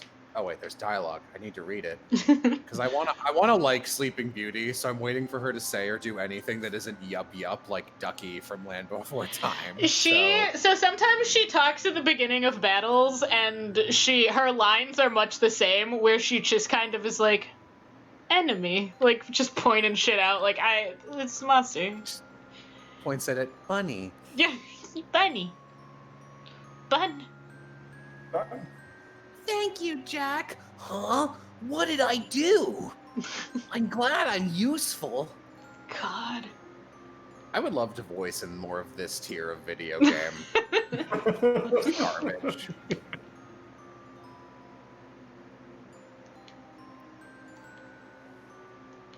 Oh, that's really cute. So I won't really be able to throw this in a way where you can see it on stream, but maybe I can make a little Imgur image. Lila, do I have a picture of you? Come on. Fine. Jamboree. Fuck you, I know I have this. I know it's on my computer. The Windows search is just remarkably bad. It's truly awful. Okay, Jamboree. Please. No, just gonna say fuck me. I have some Roma art of these characters based on my descriptions of them. Did I wouldn't have deleted this.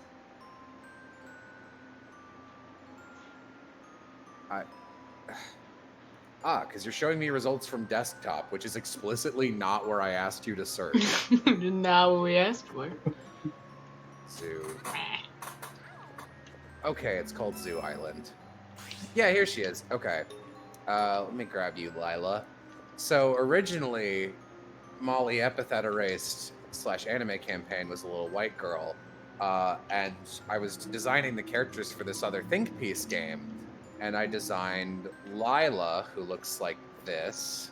Lila. Who is a little girl party member. And her gimmick is that her weapons are all stuffed animals and costumes, and she disguises as ghosts and can like befriend them and make them run away or drop an item or something. Aww. Or like have she's like a white mage plus extreme debuffs. And her overworld power is that she can like, you know, put on a bed sheet and walk into like, oh, this club's only for ghosts, kid. Hey, you're a ghost, come on through. That sort of silly thing. And I designed her with this afro that's like a gradient of green to blue with a bunch of little marshmallow stars in it. And then when I was doing Epithet Erased, I was like, this character's just Molly, but black.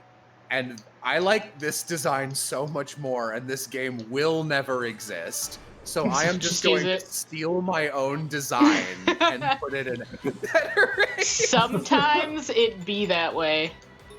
It be that way a lot. You gotta do what you gotta do. Oh, also, do I have... I was drawing some slimes from this, which I really enjoyed. It's so old. Do I still have them? Oh my god, I do! They're so cute! I love these! This is fucking adorable.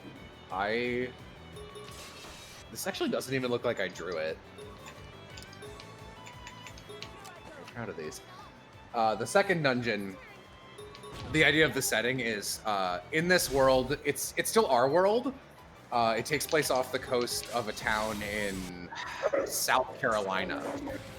And the only difference is that in this world, ghosts and spirits are a thing. But they are generally treated like pests, like bugs.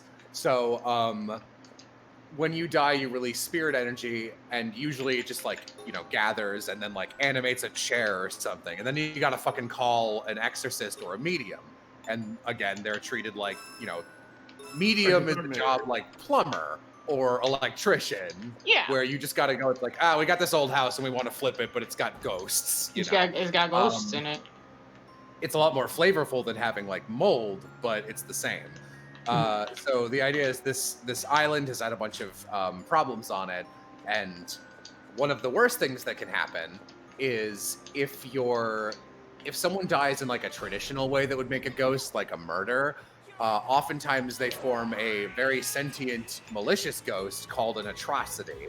And those are essentially the boss ghosts in this game. So like if you murder someone, they might turn into an atrocity, or if there was a fire or whatever. It's just a lot of bad vibes. And this house had a bunch of those, so there was a group of mediums who all went to it to essentially clean it out. And they all, like, a lot of them died off, and they were like, here, medium, you stay in charge. And she was like, I'm actually an old shyster, and I would like to make some easy money. So she basically like blocks off 90% of this mansion, and the rest is just like, come on down at the murder mystery dinner mansion, give me cash. And she neglects to treat the place for ghosts, and essentially all of the ghost seals explode at once while you are on the island, trapping you there, and you have to go through the mansion and re-steal all of them in different areas. And that's the gameplay loop.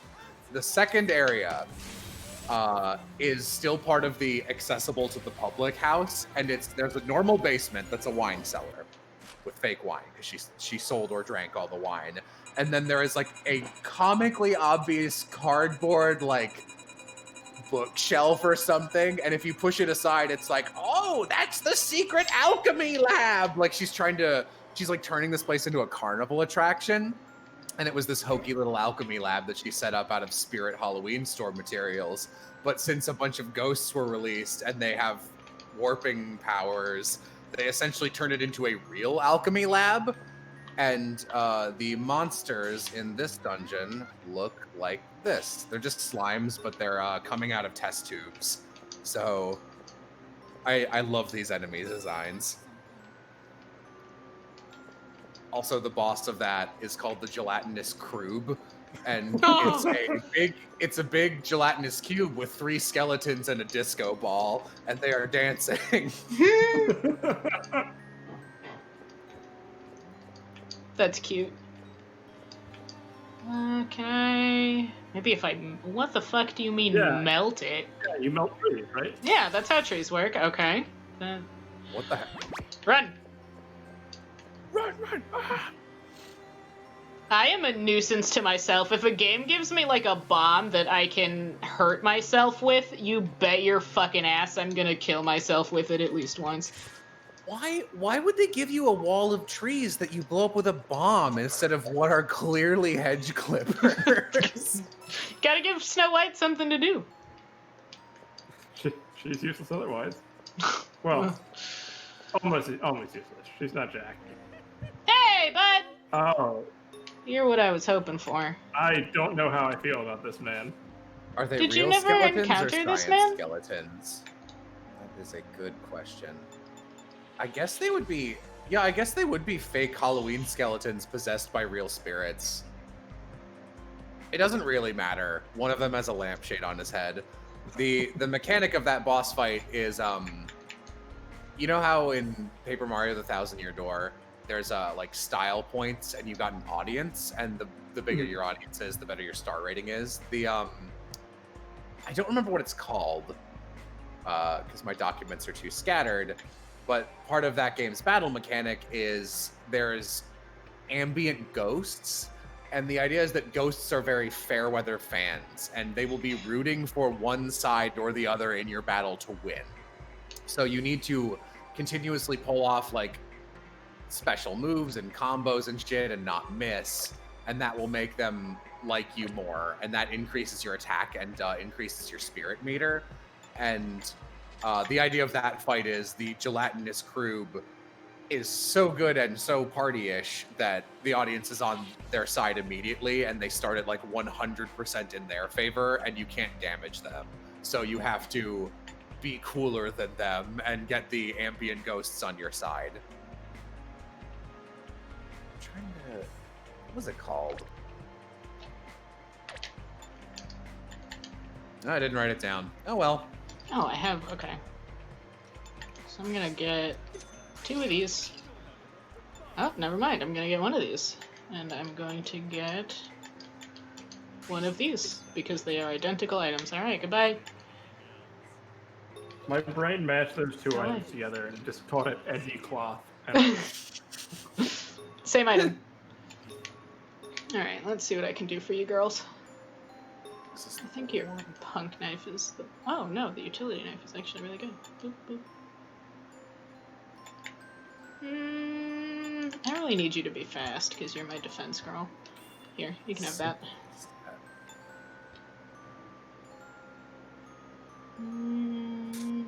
I need you to be ranged.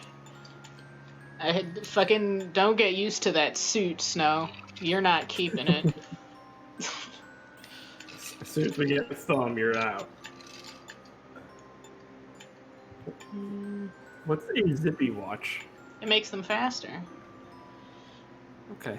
You don't really need to be faster, though. You're backline. I don't care if you're fast. You, however... You can be faster.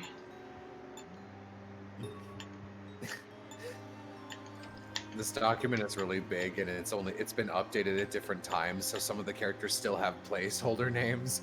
And the little girl I showed earlier's placeholder name is just Soft Mage, one word. Soft Mage Brittle Bum. Soft Mage Brittle Bum. That's him. Would I ever put your album? My album?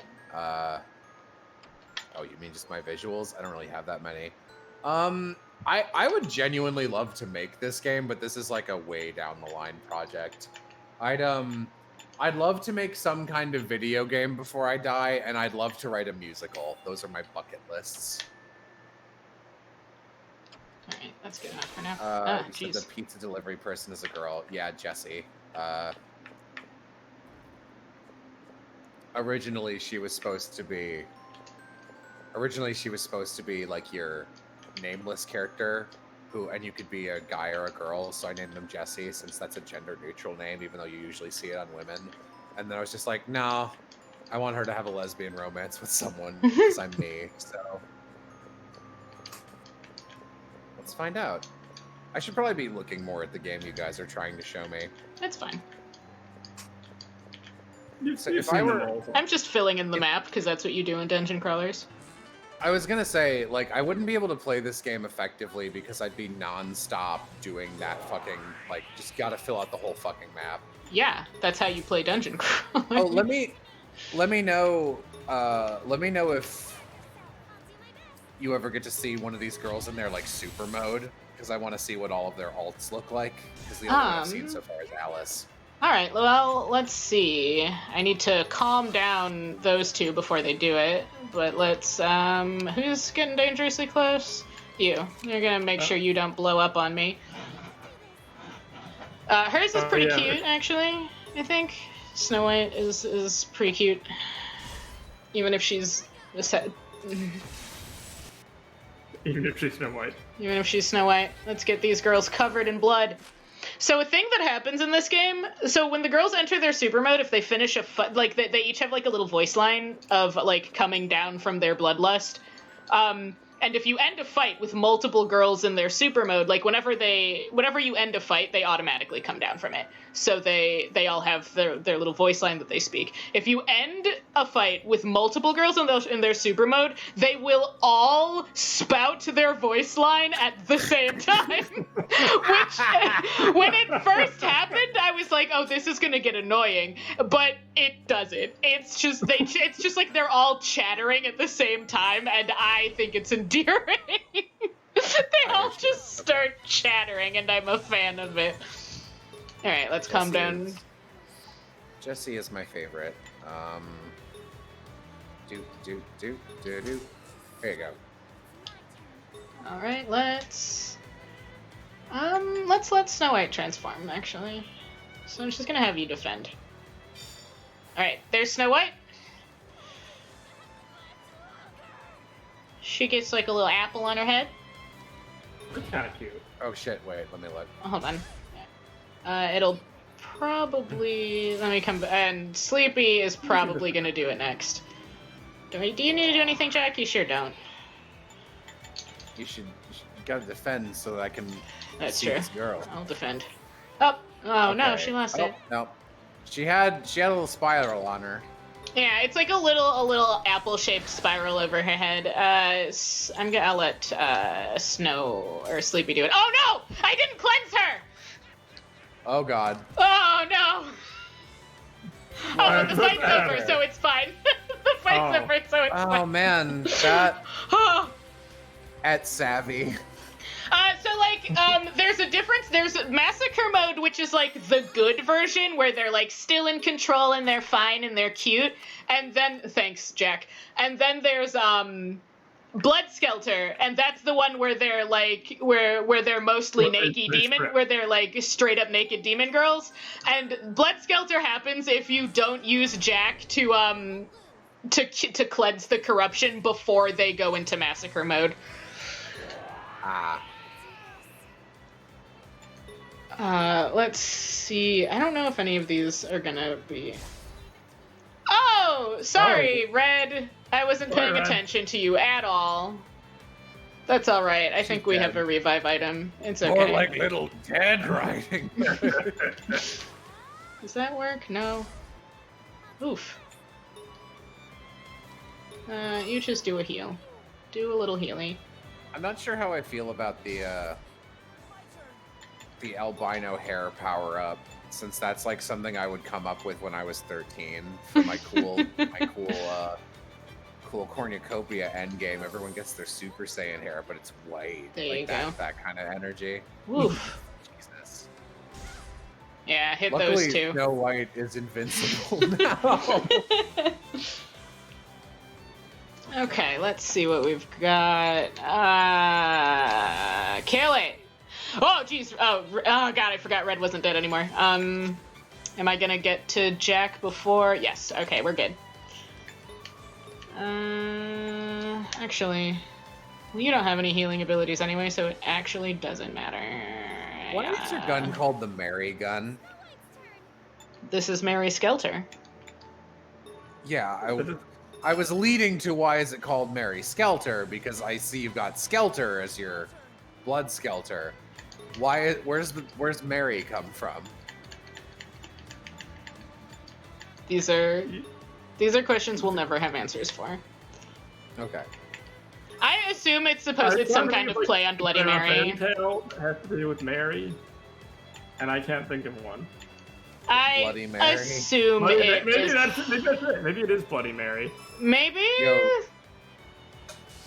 Oh, I need Shoutouts to get Red set up. In general, Your shout outs streak's to gonna Wolf Among suffer. Us, but Bloody Mary from Wolf Among Us is just one of the best examples of like psycho female character who is fun and not gross that I've ever seen, because they're so bad at it. Every media is so bad at doing like that. Mm-hmm. Oh, all of the girls need. Oh. Didn't you have any heal? Yeah, we do. I'm not talking about the healing. I'm not worried about their health. I mean, they're all gonna go nuts. So let's try to. First off, you're the most immediate danger to me right now. There we go. There she goes. Now she's got little wolf ears. Oh shit! Wait, let me look. Oh, I love that. That one's really cute. She's got little wolf ears. She's a cutie. I like Red. I think Red is like the sporty mom friend, and I like her quite a bit. Do they have different visuals for their Skelter versus Massacre, or are they the same just with a different overlay? The visuals are like, I think the pink wolf ears are on both forms, but the Skelter form is their naked. But yeah, the Skelter form is like a different, like their full body changes, and the animation for them going into Skelter is different from them. I can let Alice go nuts so you can see if you would like. Sure. All right, let's get in a fight. Yeah, Let Alice go crazy. I also want to see Sleepy with white hair and her clothes on. Okay.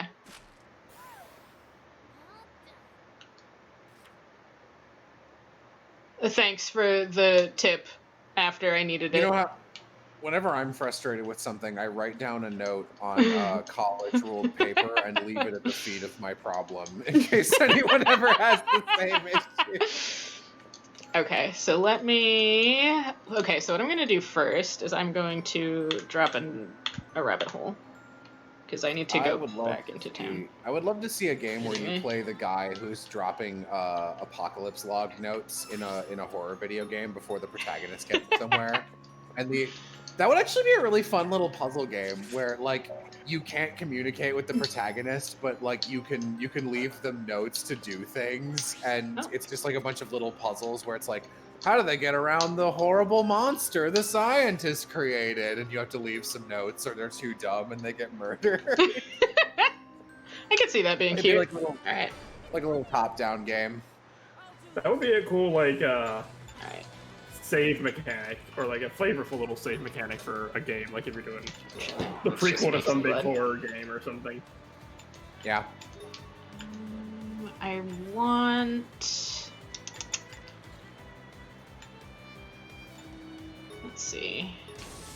I want to get crits. There we go. All right. Yeah, you just do it. I don't care what you do. Does anyone need healing? No. Just hit it. Just hit the damn thing. Make blood. Produce blood, blood factory. It's a good thing his bone marrow is so powerful, otherwise he'd be in dire straits. Right. Alright. Thanks, Red. Alright, I'm gonna run back and save, because that was, like, actually progress, and not just for the sake of letting Alice go nuts. Alright. Because if Alice goes nuts, she can party kill me. she can wipe out my party. Yeah, let me know when they're about to do it. Oh, is like that eyeball? Is that an eyeball you can shoot? No. The eyeball is decorative. So there's actually a brief conversation about these eyeballs that happens in chapter 1, where they note that the eyeballs are there and that they're kind of creepy, and even though they're clearly not watching you, it feels like they are. And it's just kind of a lore thing where they're like, well, this city absorbed the other city and kind of like kept bits and pieces of it. So they're trying to figure out what they think the eyeball might be. And I think the eyeball is supposed to be like surveillance cameras or traffic cameras or something. I don't want to go up yet. I don't want to go up. I want to be a Toys R Us kid. These are such silly monsters. Like, I can see why this is the part of the game that makes me think, yeah, this is an eco game. All right, here. Oh, why didn't she go nuts? She had so much corruption. Well, whatever. Maybe it's only a chance. God, when that just reminded me when I played through Kingdom Hearts 2, I was so infuriated by the there's like an invisible chance meter that anytime you use I don't remember what they're called, but your different like special abilities as Sora, because he briefly turned into a Heartless in the previous game, you can just go into Heartless mode instead of actually doing what you wanted to. And it's like the worst every time, because 99% of the time it happens during a boss fight, and you can't engage with the boss while that's happening, or they just kick your ass. Oh. Yeah, that was miserable. Oh, unfortunate. Story-wise, it's a cool mechanic, but it's fucking infuriating. In which case, we're just gonna go up. Oh no! Oh, hey, fucko. Oh. Sup, friend? Oh, you're here. Murder Hunt! Escape from the nightmare zone. Okay, where Coming are to you? Sci-fi. Bye! You did it! You escaped the murder hunt. I escaped because I immediately went downstairs. That thing will destroy me currently. Okay. So now so those are the night. Oh, I didn't want to do that. Okay. This is unrelated, but someone in chat asks, I can't find the finale of our AAI 2 Case 5 Part 3 out of 3. Yeah, it doesn't exist. It didn't get saved. I fucked up. Huh. Sorry. I was so used to playing that game weeks or months apart because it was so hard to get everyone together that we did the last 2 sittings immediately. So I saved one and assumed I'd saved both, and I didn't. Yep.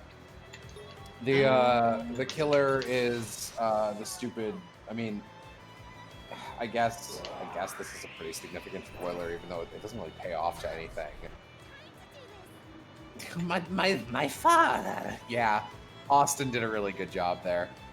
I was right in the third case in that they kept bringing up the missing kids of fucking Chef Skyrim, and that is the final boss.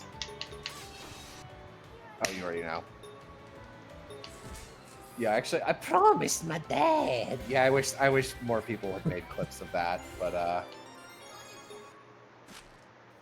Did they fix anti-form in the remix? In what way? Like, they didn't remove it, so no. Thanks, Note Man, for that It's information. just dumb and forgot which one is his dad. Yeah, it's bad. Okay, we're gonna... Yay. Oh, the demon's here. Okay. Where are you? Friend. Where are you? You're over here. I have to let it get close enough so I can run away. Oh, is that like its line of sight? Yeah. And the goal, like, you can't just run up to it and fight it. Oh shit, is it behind me? Yeah, it sure is. The goal is, you can run up to it and fight it if you want. You can't kill it, you can only stun it and run away. There we go. But if your party is up to snuff, you can like stun it, and it will actually drop some pretty decent, some good loot if you can actually kick its ass, which we cannot right now. So we're not gonna do that. How do you interact with the giant red button? Oh, it was a different puzzle. It was here. Oops. I shot it from you. You have to shoot it with Snow's arrow, Okay. or not Can you Snow. defeat this evil lock? I sure can, probably. Let's That's see. like the Magneton evolution equivalent for Klefki. I need to go shopping. That's fine. We'll just do this for now. Oh no, I'm about to run out of items. I hate feeling useless. Thunder. We'll do that and hope. Please don't go right. Please don't go nuts, Sleepy. I need you to not do that. Please, for me, don't go insane. Oh, so a lot of the bosses in Jamboree are obviously based on, like real creatures. I mean, real legendary creatures. Mm-hmm. So like, fucking the gambling dungeon I mentioned earlier. The boss is a Mandigo or whatever it is, which is like a bad luck cat voodoo thing, and it's a card dealer, so you have to like beat it in a poker themed match using your new character who's like your Goombella who can tattle on things. So she just goes, "That's the right card." I am afraid. But the one of the early dungeons is kind of it's like the interior school ground. It's the home school they built for their kids. Sleepy at now? the height of What? Oh, she's fine. We're good. Oh. Okay.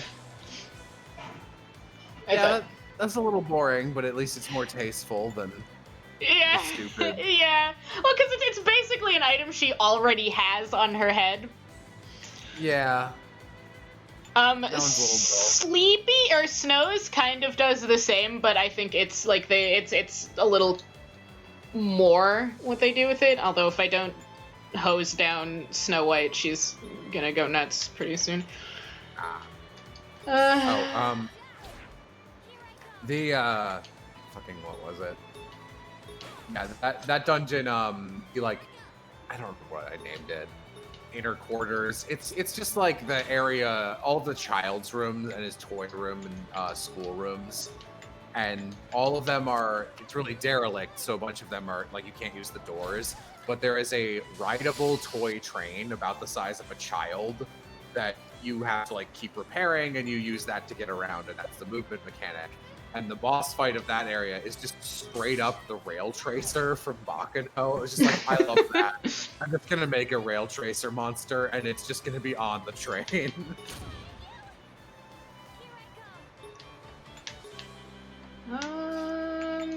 What do I get for licking her? Oh, she's just recovers HP. Oh, yeah. Okay. That's fine. She can... No, I don't need that right now. You can heal. Heal Alice, please. Someone says, "Why does Sleeping Beauty have fat fucking tits?" Well, the more you sleep, the more you have tits. So That is how it works. That is exactly how it works. What's wrong with you, Snow White, right now? I don't know what your status ailment is right now, so I'm not sure what's happening to you. That's the fucking worst. Is it sad because it's the lines? I don't know. I have no idea what her status ailment is. I just know that she has one. Does she still have it? She still has it. Yeah, I don't know what you it check? is. Let's see. What's happening to you, Snow White? Status? Big status? What's going up, on? What's wrong with you? You- Oh, it doesn't say. Inside. I don't know how to check that. Good. What the hell is the point of having a status option? Can you look in the library? Does it have a because like JRPGs love doing that as though anyone looks at the statuses. Let's see. Maybe it's, General store. Boop boop boop. doesn't look like it. Jail bonus. I'll try and look it up. Mary Skelter status. Battle controls? No. Splatter and massacre. Ailment icons. There we go. What's wrong? Weakness. Weakness. Why is that doing damage to you? Okay, She's too weak to live. I guess maybe Item Monkey has something to fix that. Come here, Item Monkey. What do you have in your bag of tricks? Actually, that's just Snow's default status. Darkness, stun. Yeah, big anti-fan of any RPG that doesn't really explain what its statuses are or has like statuses, go. and double unfan of it if they've got like, you know, like if you don't have healing items that make sense. So like poison antidote, like Pokemon's very good at its healing. Like you know, Yeah. you're asleep, awakening, like that makes sense. But it'll be like, oh man, I'm dazzled. You need like nose clippers to heal that. It's like what? How? What? What? Is this a translation error? Like, personally, I'm sure they're fine if you've been a fan of the Persona or like Devil game series. I think Yeah, they've somewhat their rolled over items names. are wacky.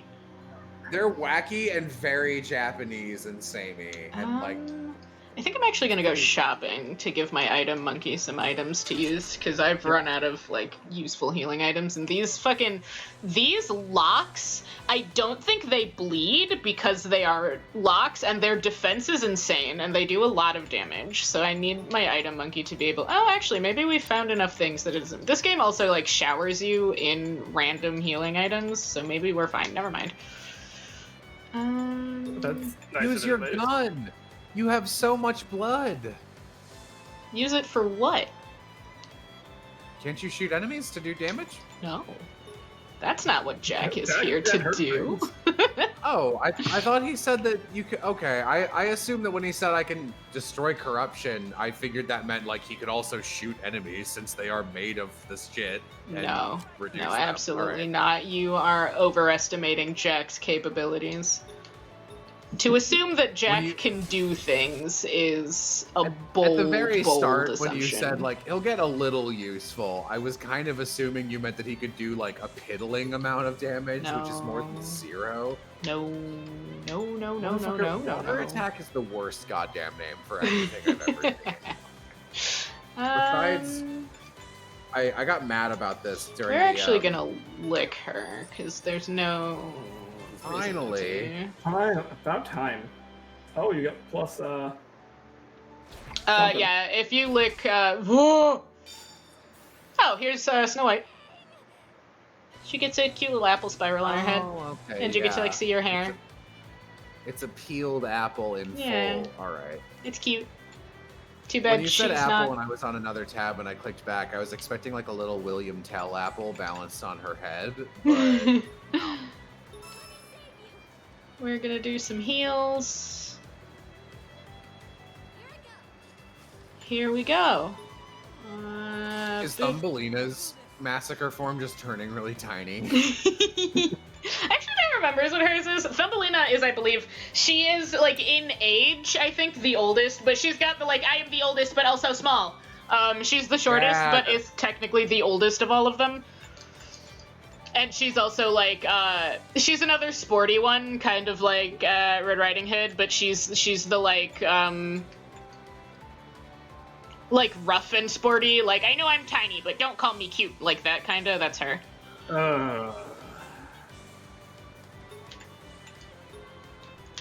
That is She's one of my least favorite archetypes. She's also, god damn, she's also primarily, she's like your primary like magic user. Once you get her, she can actually deal damage using magic attacks, which the others kinda can't. Go away. Alright, what do? You do mass freeze, really? I guess for now you do. I don't know why, but I never like magic in games. Like I never gravitate towards the magic users. Me, and neither.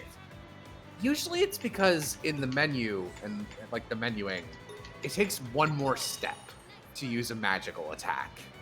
Sometimes it's just like, would you like to hit or would you like to use magic ability? And that's fine. But like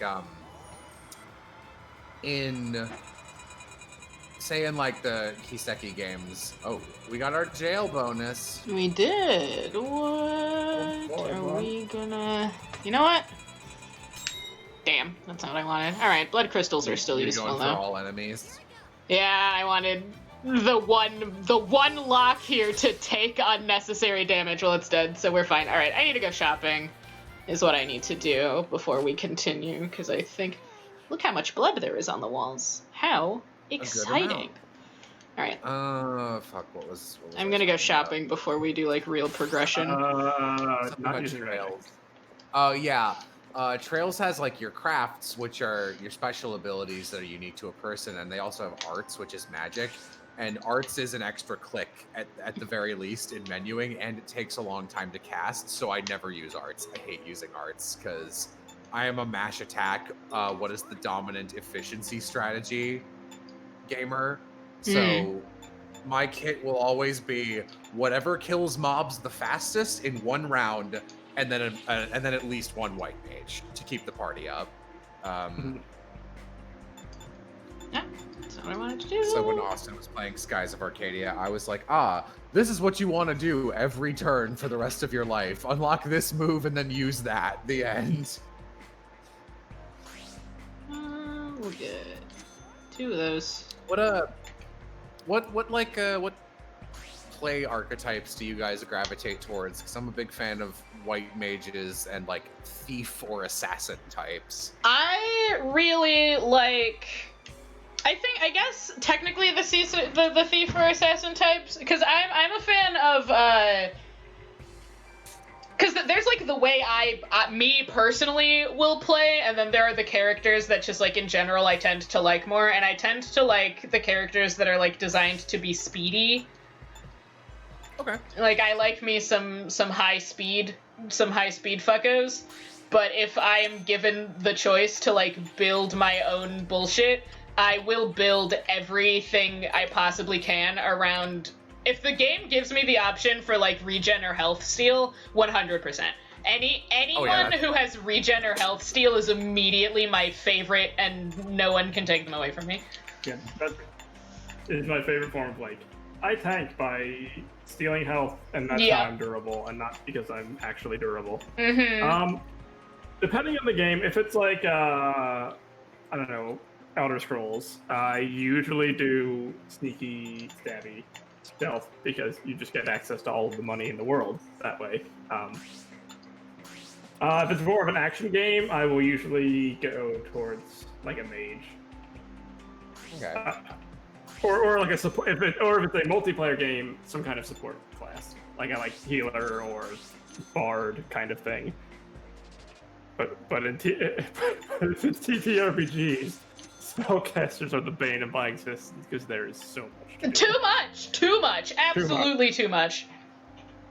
And if it's a TTRPG, I always go for the characters with the most options, because I hate having a job in battle that it locks me into. Like, I don't like being a healer, because it's just like, oh, does someone need to be healed? I have to do that. Oh, does no one need to be healed? Time to do something else, but worse than everybody. Yeah. That's why I like being a bard. because bards are just like, I can always do something. Yeah. I usually tend to just like make the character, like make the concept of the character, and then decide what job they would have. Which sometimes puts me in jobs I don't particularly care for, like Macadamia being a spellcaster who... that's a mess, Well, but it's fine. It's fine now, because we're not playing in a real system anymore. Yeah.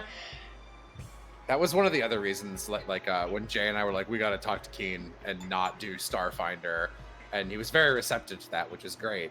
Because I was like, oh man, Tefeta is just a healer. She is so bad at dealing damage. She's just a healer, and in base Starfinder, you can't heal stamina. So I can't start healing my party until they are at least half dead. And after that, I can only heal them back to half dead. Yeah. That just sounds miserable. Oh, Starfinder is a garbage system. I don't like Pathfinder and Pathfinder adjacent systems at all.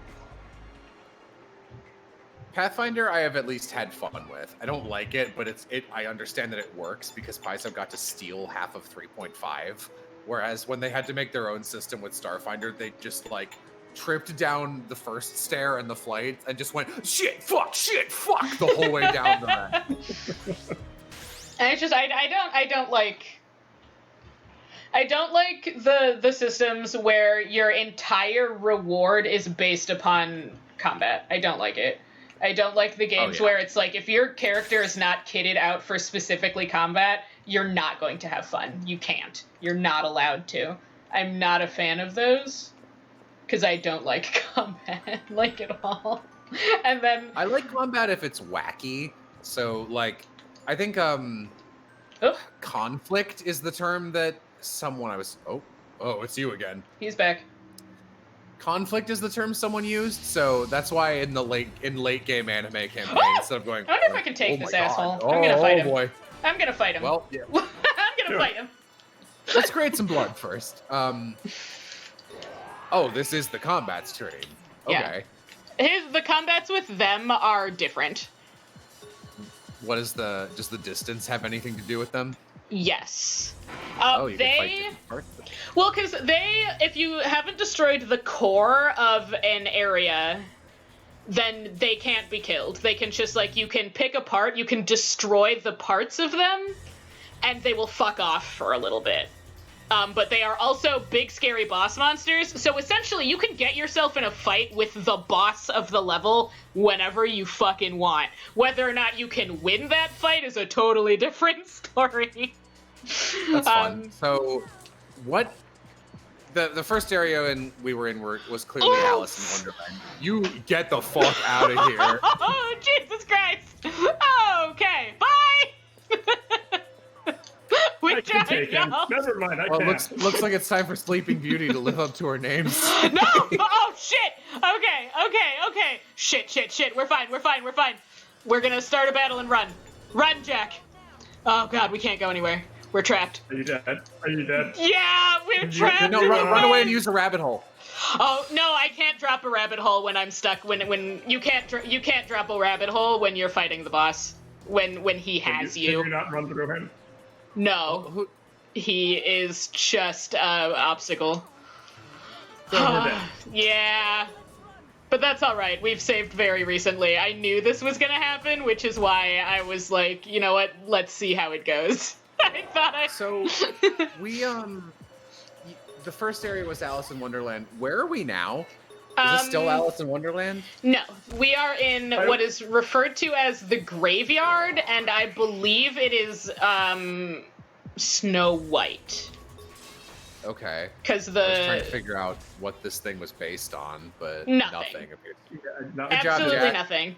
Thanks, Jack. Good work, Jack. All right, that's fine. So that's what happens if you try to fight a nightmare before your team is prepared to fight a nightmare.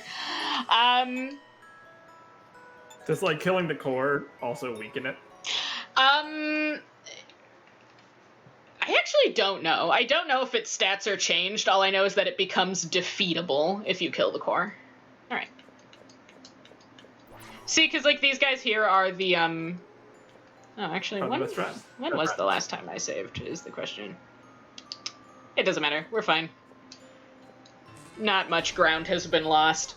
I actually don't know if it affects their stats at all if when you kill the core, but you can actually kill it. You cannot actually kill it if the core is still intact. You can just stun it and it will leave you alone for a little bit.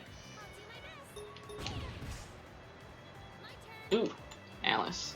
Alice is in bad shape.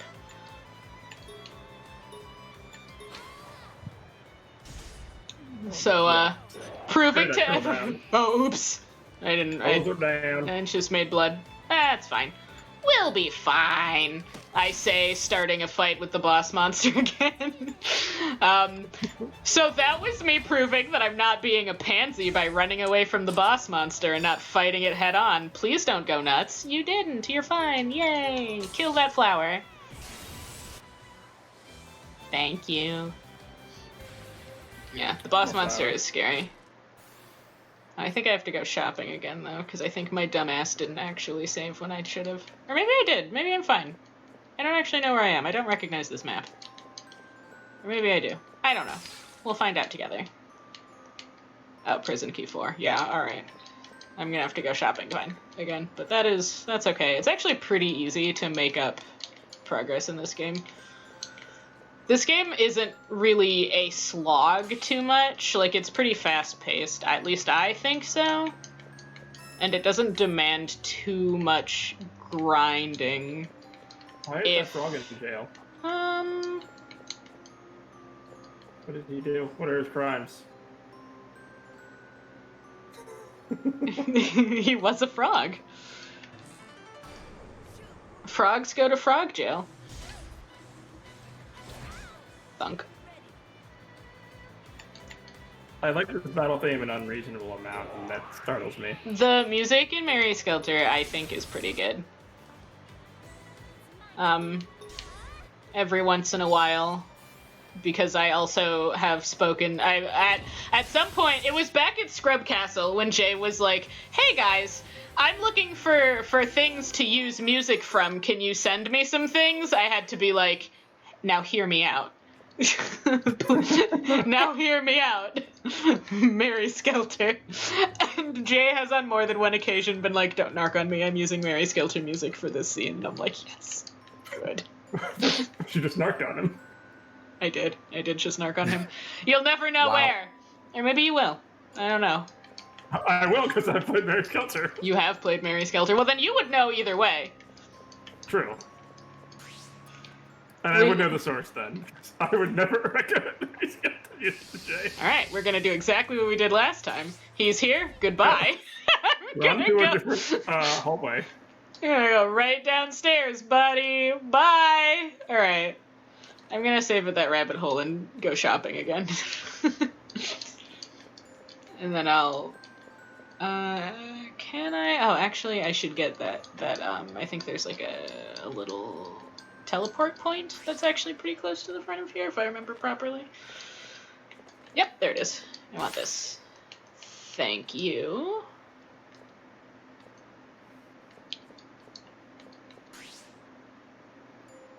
Now, we're gonna go shopping again. Everyone has to watch me go shopping a second time, because I was a dumbass. Seeing the wandering I'm gonna around a sell this. roguelike dungeon crawler, one of the only things I think Persona 5 Royal did worse than the vanilla game was they changed the rate at which your party chats with each other in Mementos.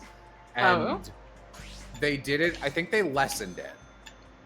And they did it in such a way that almost every time it was exactly long enough that the pause between conversations would only happen right as I was about to open a door or a treasure chest.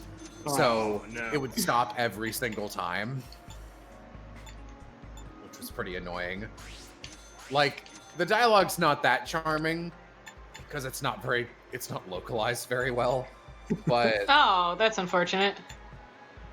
oh yeah, I mean that whole game, it's like acted very well. Yeah. But like the actual script is pretty bare bones. Okay, what have we got? I don't need those. This is an item that I don't quite understand because it does the same thing that Alice does without creating a save point.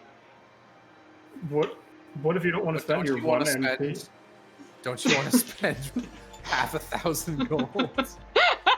Isn't half 1,000 gold much more important than a single MP? I guess you're right. Lady, are you really gonna fucking sell me these expired rations? Just flat out telling me they're expired? Yes, absolutely. At least I he's want honest. these. Maybe not. I guess we're the idiot who's buying expired food and then Yeah. immediately consuming it. Jack Yeah. is a moron. Jack is a moron. Can you I have use it when the 9 of boss is these. near? Someone asks. Actually, I don't know, but maybe we can test that out next time. Maybe you should buy one as like a I have safety two. blanket. I already have 2. I don't know where I got them from, but I have them, so that's not a problem. We can try it out. Psycho Gaze in chat asks, being one of the only people who hasn't yet played Persona 5, is vanilla or royal a better experience? Royal, by like a country mile. No one should ever buy the vanilla version of Persona 5 again. That's usually true once the secondary Persona, because every version has the festival edition, and etc. yeah.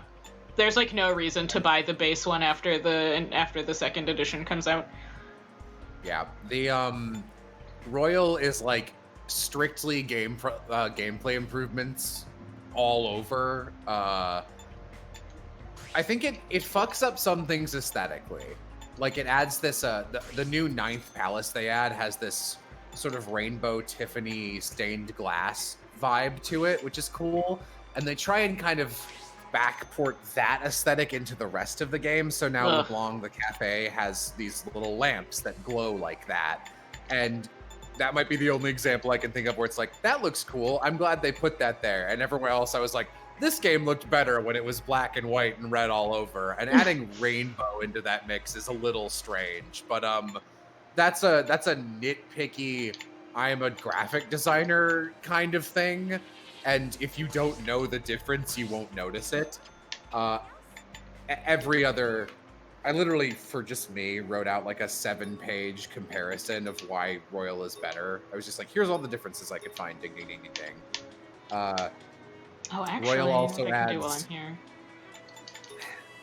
original Persona 5. I think the first 3 dungeons and their arcs are written really well. I mean, not like really well, like they're not great, but like they're exactly the right level of engaging, and the story is good, and gameplay is good. And then starting at Futaba's, the pacing and motivation starts to suck its own dick and shit its pants at the same time.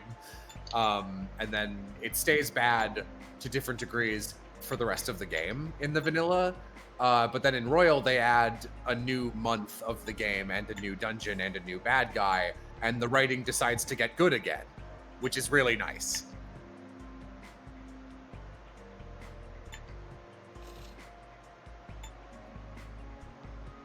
I need to play B5 at some point.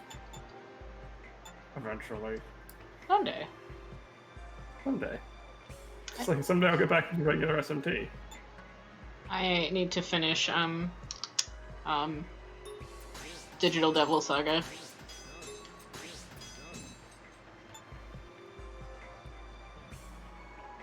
Demi-Fiend is a good boy. I like Demi-Fiend. Demi-Fiend is a good boy.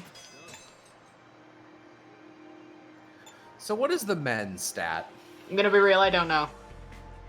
I got No attack, fucking defense. idea. mental, like Mental, okay. I'm guessing mental. Oh! Magic attack. No, because I think technique is your magic attack. Mental is probably magic Probably defense. defense. Yeah. Yeah. Okay. I don't like luck being shortened to Luke instead of LCK. Or even Like, I get it. LUK is better. For some reason, having the U at all kind of pisses me off. And what is Falu? Are those the elemental types like fire, air, lightning, earth, water? Yes. Okay. That makes sense. I always prefer it when lightning and air are the same, just because I don't think wind can actually be damage. Just gotta do it as storm. Hello, person. Hello. Hi, Mystery Will. Okay.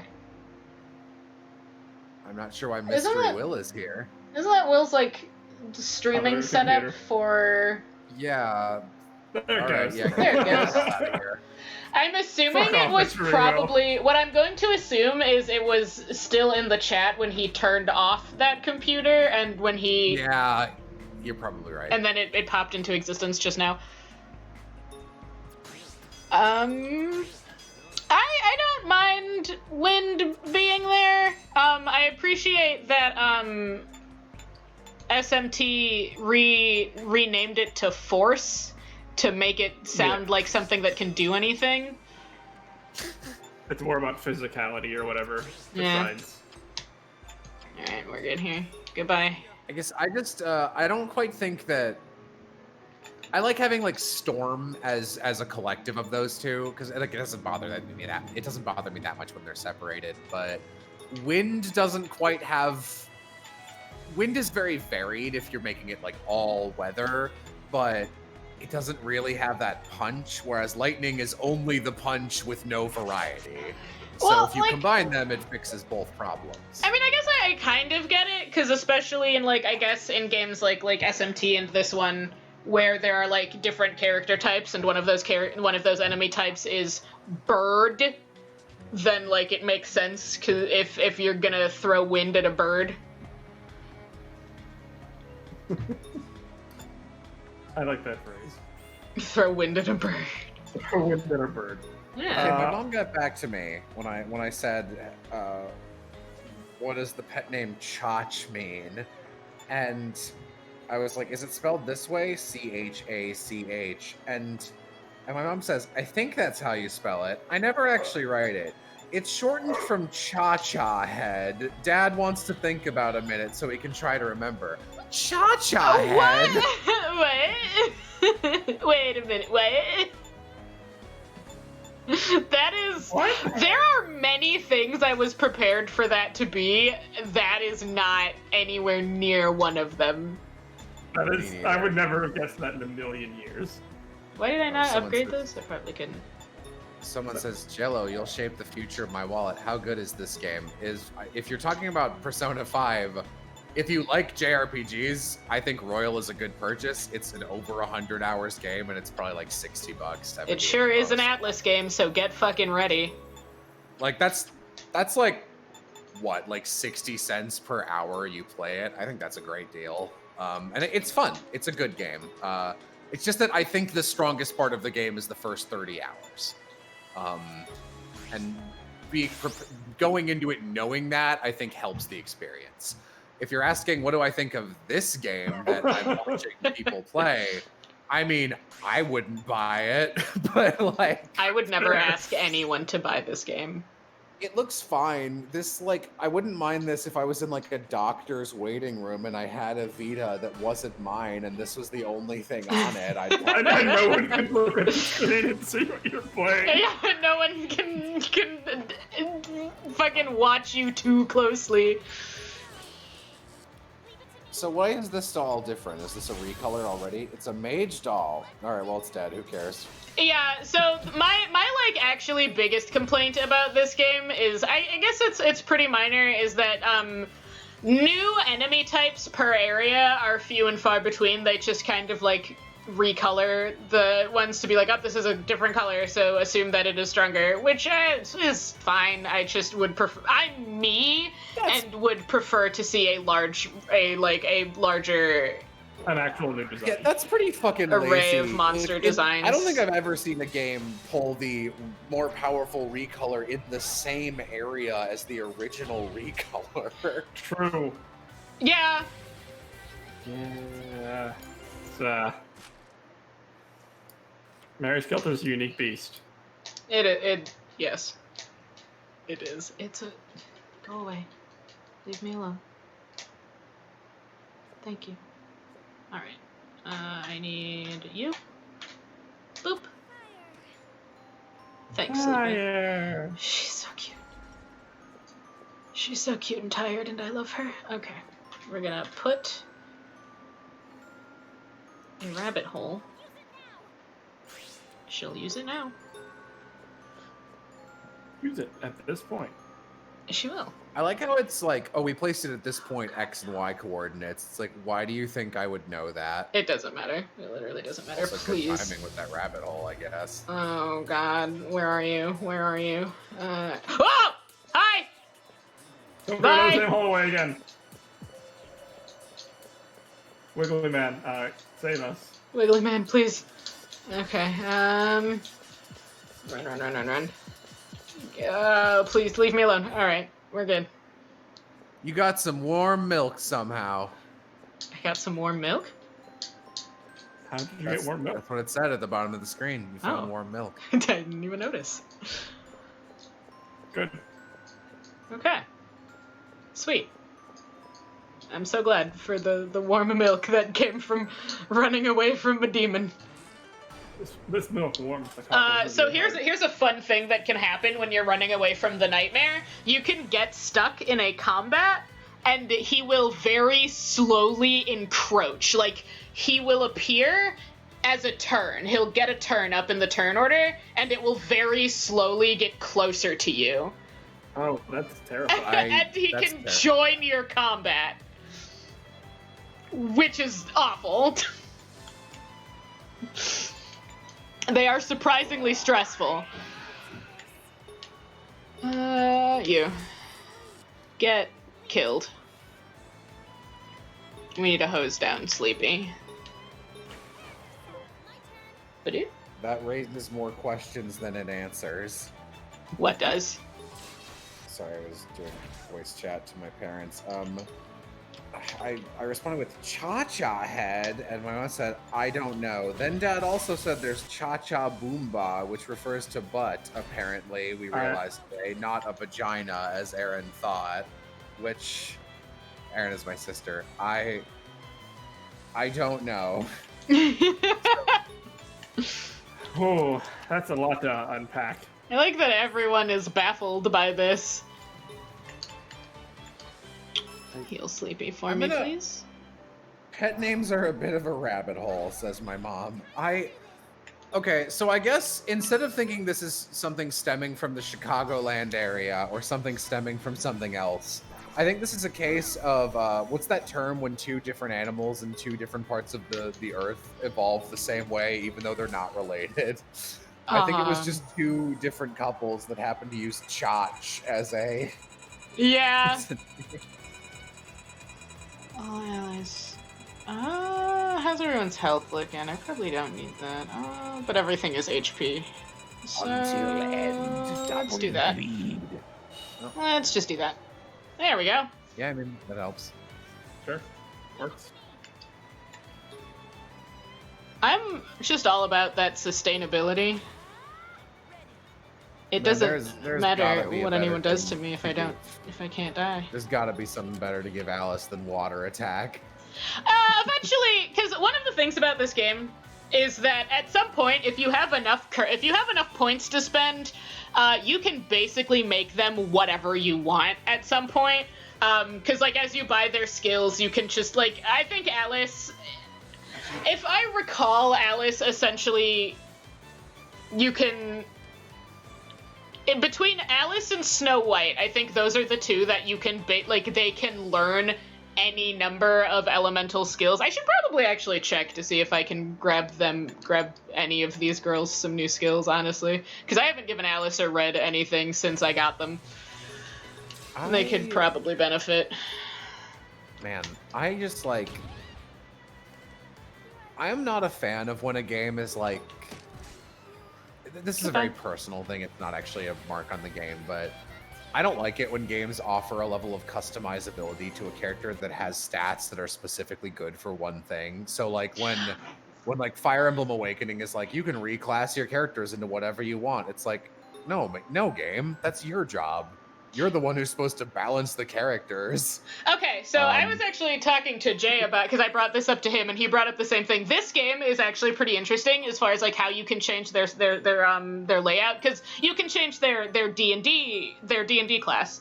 And the thing about it is when you change their D&D class, they keep the same amount of numbers that they already have, but the numbers move to fit the new class you've given them.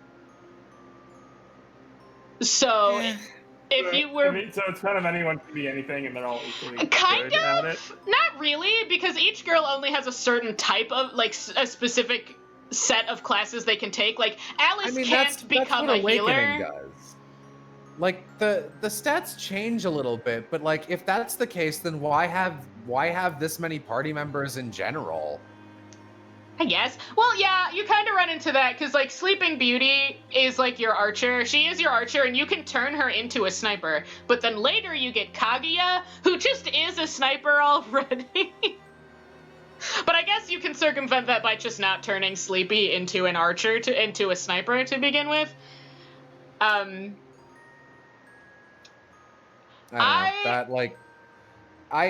It feels like offering customizability at the expense of good game design in a way where it's just like, here is a new way for a player to trial and error their way into the best thing, but like to a pointless degree. It's like, just give me, like, I don't mind customizability within a class just because this is the most recent thing I played, like Royal, where it's just like, yeah, no matter what you do, On's going to be a magic user, but like, you can build her into like a more status ailmenty magic user or just big fire damage. That is it. Yeah. Royal also gives you accessories that give you new skills instead of just the ones that like everyone, not just Joker, can have other skills, which is great because it means then you never ever need to use Morgana because other people can have wind spells. But I don't know. I just don't like it. I think it's bad. I've never seen an example where I was like, good. Like it's okay if it's like a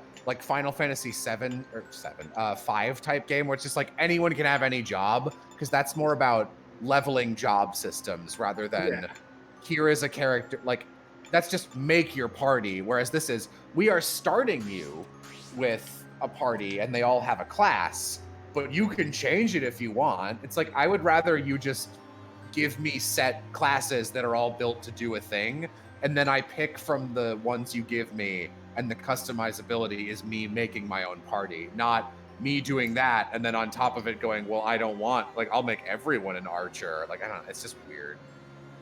Yeah, that's kind of what I did with Three Houses. I'm just like, on one of my runs, I was like, okay, I'll do everyone a different class based on what they're good at, and then one run I just said, I'm just going to make everyone a Wyvern Lord.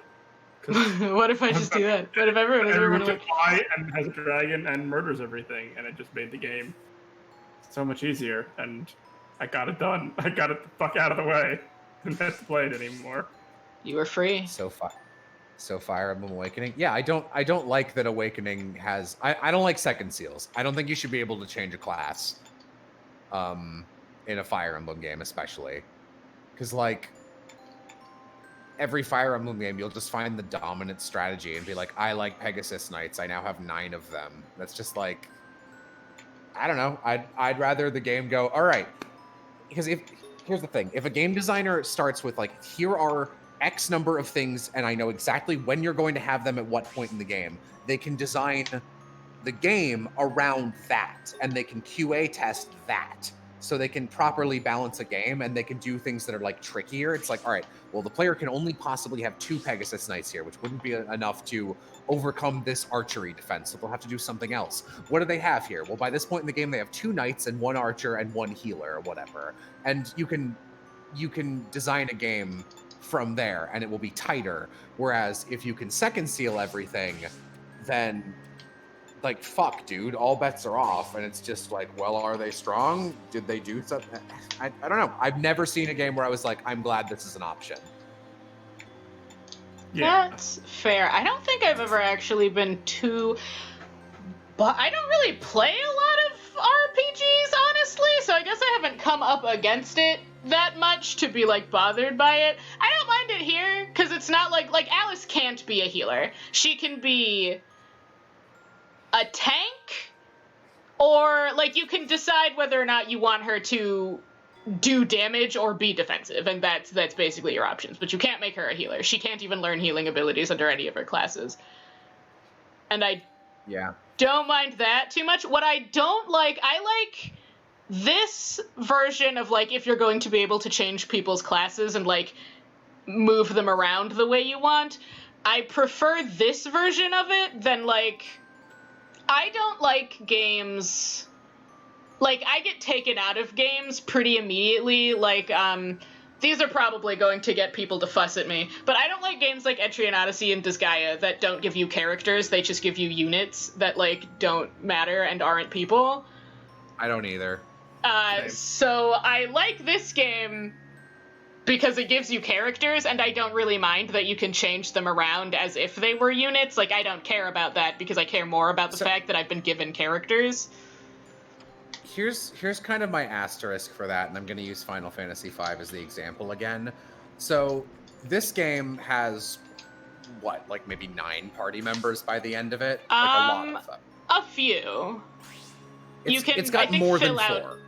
Yeah, I think you can fill out a team of, I think, 6 or 8. Okay. Like, they give you a lot by the end. My problem is that if you're... I don't think you should ever be able to do both. You should never have a party where you get to pick who you want in the party, and on top of that, you can also re-kit them into whatever class. If you're doing something like Final Fantasy V, where you only have 4 party members and you have them the whole game, they are characters, but their job doesn't matter. You get to pick their class. So the customization is in, you can have a class of whatever you want. Do you want 4 samurai? That's fine. Do you want a standard black mage, red mage, white mage, punchy man? That's fine, because the characters are always the same. But if you're going to do it so that you have, here are your 8 characters, pick which ones you want to use, and on top of that, here are your 8 classes, but they don't need to be those classes. The amount of options is more of a detriment than a positive, and it causes a lot of menuing time, which is always bad. So, like, I like Cold Steel, but one of the big problems with Cold Steel is it has way the fuck too many party members, which is why I'm enjoying Cold Steel 3 more than 1 or 2 so far, because you just have like 4 end guests. And you will have like 8 or 9 party members in Cold Steel, and in the post game you can have like 13, which is never okay. And then on top of that, you've got a set number of quartz that you can lock in. So it's like, here's your skills, here's your spells. And people are kitted to be better at certain things, like there's a little ninja girl, essentially, and you want her to stay like a ninja girl. She should either be dodging or assassinating. And like, so it's dumb to try and build her into a tank. You can, but she's always the worst option. But the problem is, it takes a long time to manually go, all right, what's the best option? Well, I'll take out these quartz and, fuck, I had that defense quartz somewhere. Oh, it's on this guy, which means I gotta take that off of him and put something else there. And the more of that time you put in your game, the more time you are wasting of the players. So if the designer just goes, here are the classes. We've got 6 characters. We got a punchy man. We got a black mage, white mage, blue mage, a monk, and a thief. It's just like, you can do whatever you want with those 6. Just like that's just what they are, though. Option. Yeah. That way they can design the game around that. And I think the onus of design and the onus of balance, that should be on the developer. I don't think it should be the player's job. I mean, I can see that, but I also can see, like, there are people who like that kind of shit. Like, they want to be the one doing that kind of stuff. They like to play with the numbers and that kind of nonsense. Which, like, again, I don't really play RPGs too much. I have, like, a few select RPGs that I play, and that is about it. And I am bad at optimal RPG gameplay, because I just kind of do whatever I want, regardless of what the game thinks I should be doing. The Wheeled guy says, I hate the quartz system in Cold Steel compared to other Trails games. I like it more than, like, Trails in the Sky, whereas Trails in the Sky is like, here is a quartz that has 1 point in, like, wind and 2 points in water, and you have to, like, literally open up your homework guidebook in-game to see which ones give which spells. Jesus. And that's a goddamn pain in the ass. And, like, I didn't really like that, to be honest. So I prefer Cold Steel's, like, here's just the spell. Put it on. It's better. But the problem is you have too many party members. You're balancing between them.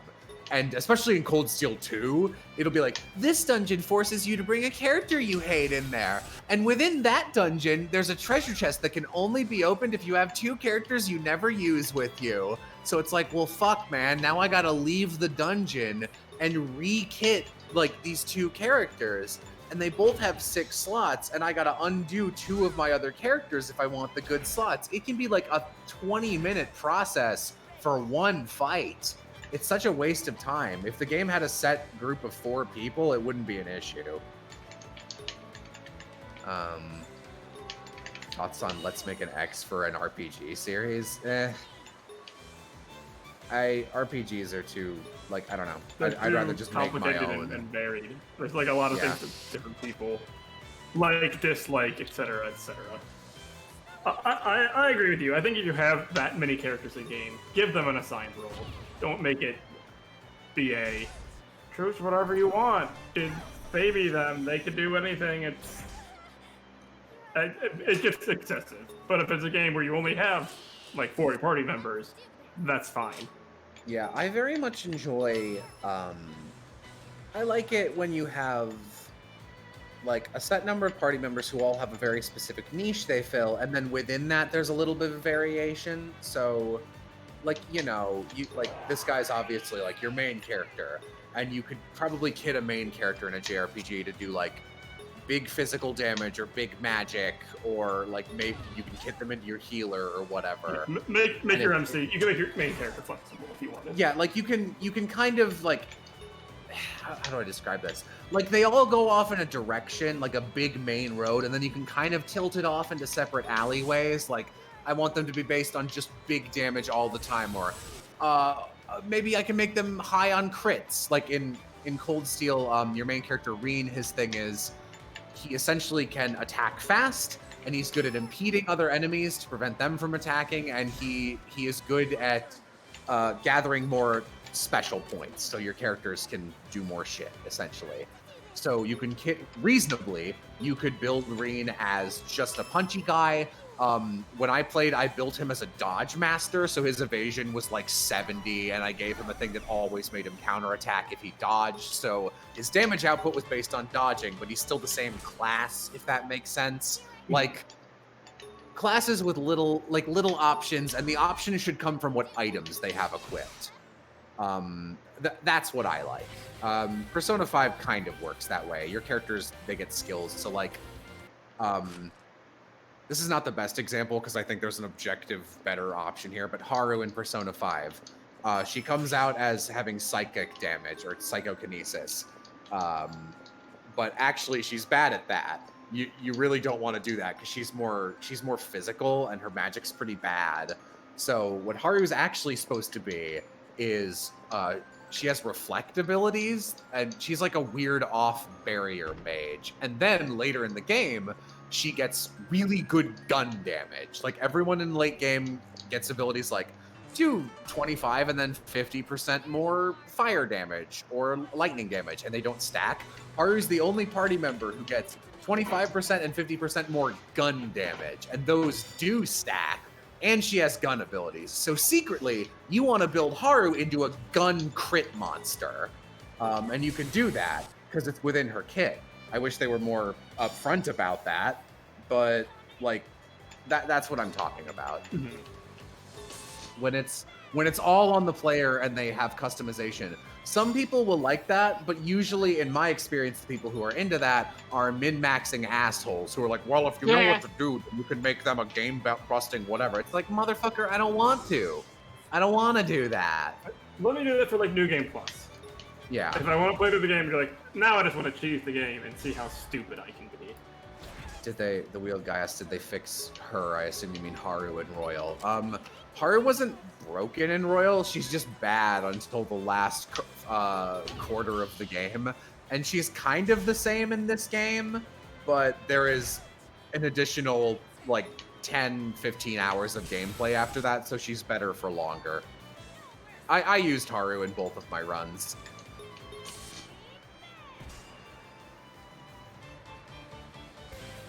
They're all gonna chatter. Teamwork. Hold on. They're all gonna chatter. After they finish leveling up, they're all gonna chatter. Red Riding Hood absolutely has the best blood mode. Oh yeah. Her wolf ears, they're really cute. Little cute little wolf ears. What do you mean? Gimme. Fine.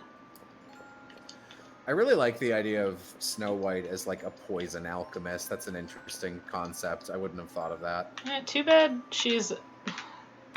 She doesn't do anything particularly bad. I just don't like her as a character. She's like in every game or every movie, every show. People who have watched a lot of things with me will know this. There's always like one character that whenever they open their mouth, my first reaction is, hey, shut the fuck up. And she is that character for me. Every time she says anything, anytime she decides to speak, I'm like, Snow White. Hey, no, shut the fuck up. Shut the fuck up, Snow White. Okay, Will. I don't like her. I don't like her. Like, she's fine, I guess. She's like the I'm really cute and timid and nervous, and I just like don't like anything she has to say ever. Make blood. Mechanically. On paper, I really like... Oh, okay. You know what RPG has a really good party that they all have, like, a niche, and you can pick any... Like, the option is, which ones do you want to pair together, is Chrono Trigger. Yeah. I've never played... I've heard Chrono Trigger is good. I've just never played it. Yeah, it's old as fuck, but it actually still plays pretty damn good. Yeah, it holds up. I'm gonna go for that. It's also one of the only good time travel stories. Yeah. Yeah, I agree with that. Nope. I was debating with Lamp once about whether Chrono Trigger was a good game, and she was like, I fucking hate Chrono Trigger. And I was like, what? And we were talking about it for a while, and at one point I was just like, and I like the magic system, it's pretty good. And she's like, there's no magic in Chrono Trigger. I was like, what the fuck are you talking about? And she's like, oh, I never got to the part where you unlock magic. I'm like, you never beat 2 dungeons? You don't get to say this game sucks. You didn't play it. Don't hit her! Oh, no. Oh, I forgot I gave her counterattack. The enemies... Never mind, you're fine. Good person to put counterattack on since the enemies want to murder Red so much. She gets counterattack. Red, her, like, what the stats naturally want to give her is they want to make her fast. So, and one of her, like, passive skills that you can buy for her, I think her and Cinderella both get it, is counterattack. So on a whim, I was like, I'm just gonna give her counter, and fantastic, it worked out. Oh, but they took away the thing that Snow White was gonna kill. Just hit the lock. Just get rid of the lock. So, have you ever had a character like that surprised you when they said something great in reference to Niko picking a character they hate and just being like, I hate you? What? Elias Games. I'm asking someone in chat a question. Okay. Yeah, sorry, I phrased that super weird, but... Hello. Tellius games kind of have that branching path class stuff with mages and horse units. No, they don't. They have that in Sacred Stones. Yeah, Sacred Stones. I like that. That one's okay. I mean, there's no obvious, obviously this is the better option. Why am I going to make someone an armor knight when I can put them on a horse? As well as I like armor knights. I absolutely, in Fire Emblem games, will prioritize movement over basically any other thing, which is why I like flying units so much. My endgame teams almost never have knights on them and have, like, every flyer in the game. Yeah, okay, Sona was asking if there's ever a character you've immediately decided you hate, who has, like, just, like, randomly become good midway through the thing, I guess. Oh, I can't think of any character that, like, I immediately was like, I fucking hate you, and then they redeemed themselves later. Yeah, I don't know about myself either. Nothing's jumping out at me. Usually they redeem themselves being like, yeah, you're fine.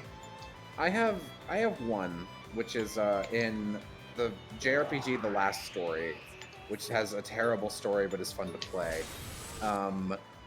Your whole party sucks at this, and you have a pretty big party. It's like 6 people and they rotate. And there is a girl whose personality is I like drinking, and then there's a guy whose personality is I like sex. And everyone in your entire extended party sucks ass, except there is the heavy-lidded eyes, in tune with nature girl whose personality is eating a lot, and she's okay. She is the least egregious. And then, suddenly, at like the 70% mark of the game, all of your shitbirds who have never been characters, like especially the drunk girl, starts getting like really philosophical and interesting and smart. And it's like, excuse me, where was your personality the rest of the game? And she kind of becomes the best written character. And then she and Sex Guy end up having like a romance together that works. And I'm Hungry Girl, who was like kind of the only character with a tie to the main lore plot-wise, just drops off the face of the earth. And it's like, hang on, you switched who sucked and who didn't. And I wasn't looking.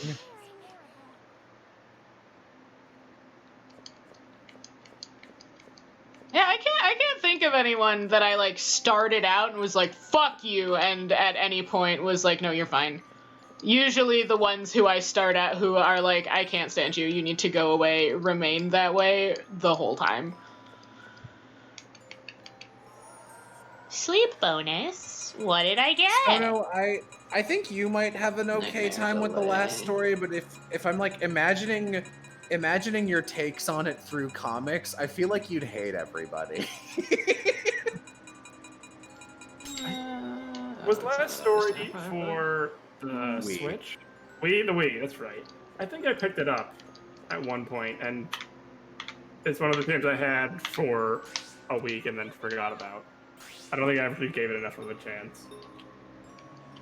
I am trying to think of what game that might be, but I just keep imagining the cave story, and I know that that's not what that game is.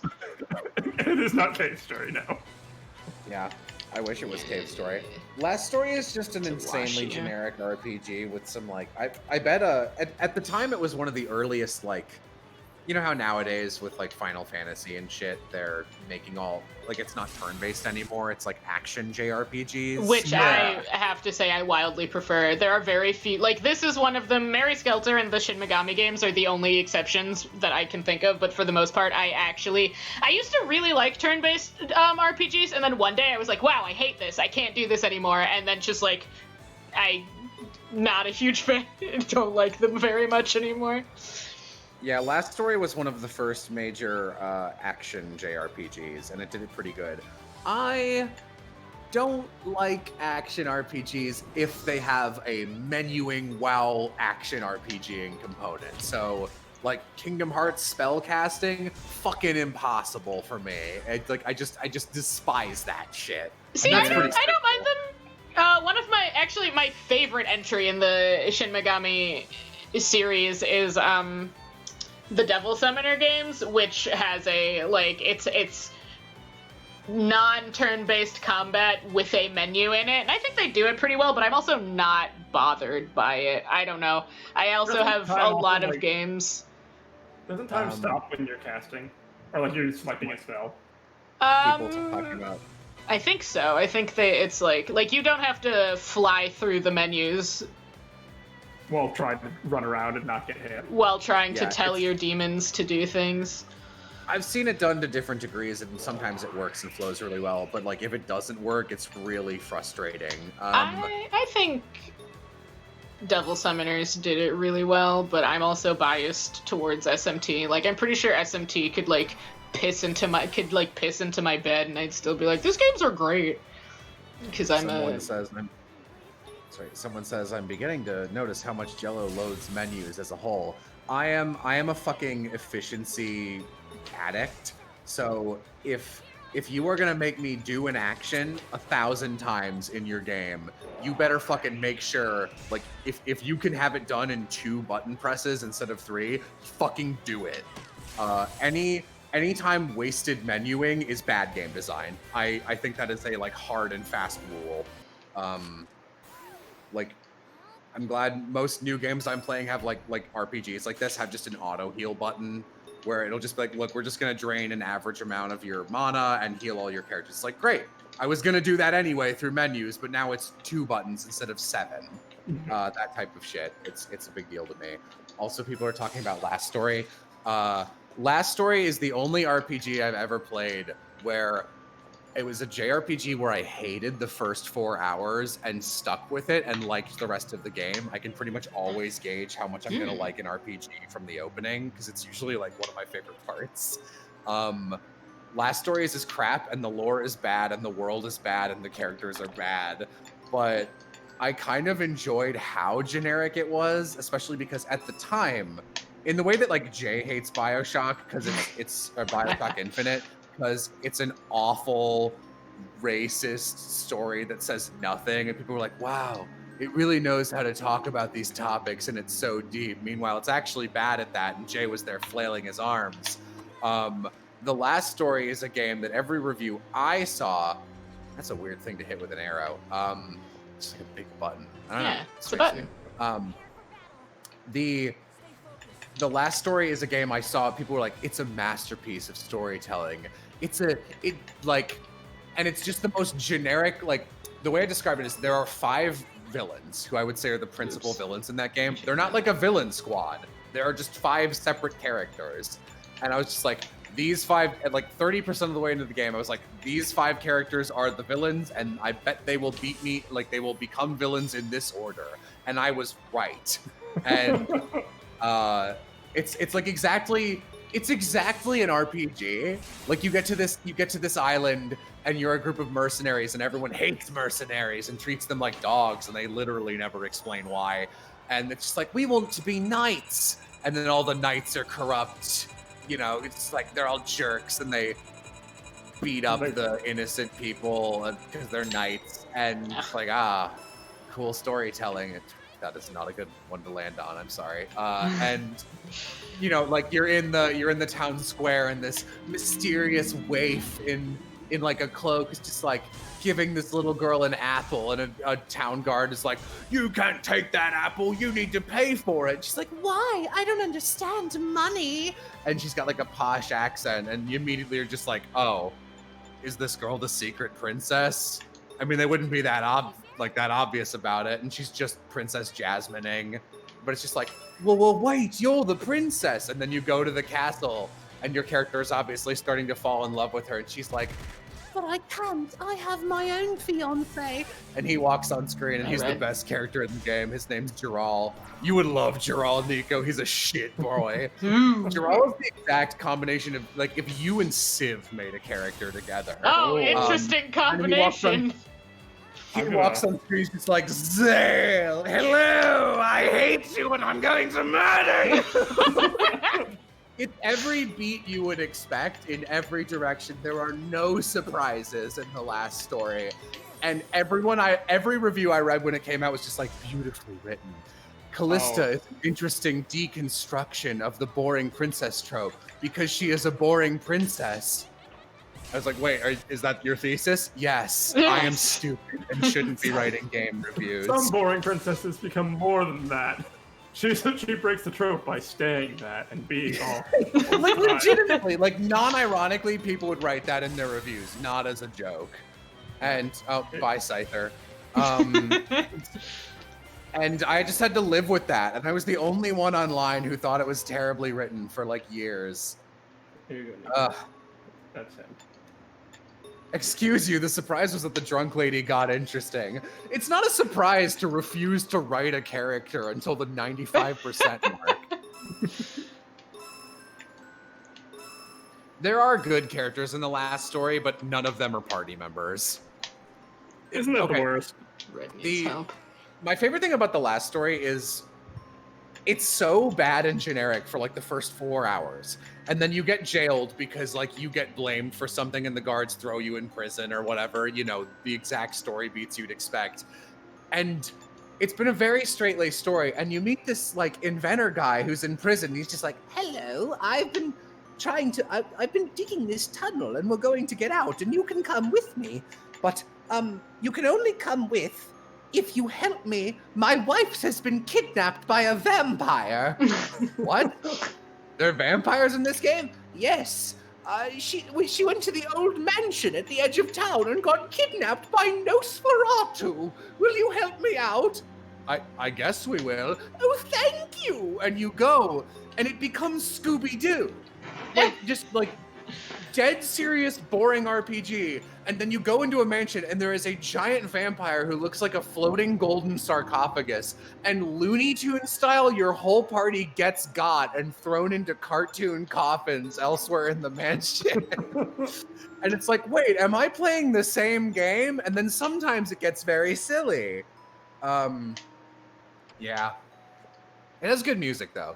She breaks tropes by not making tropes.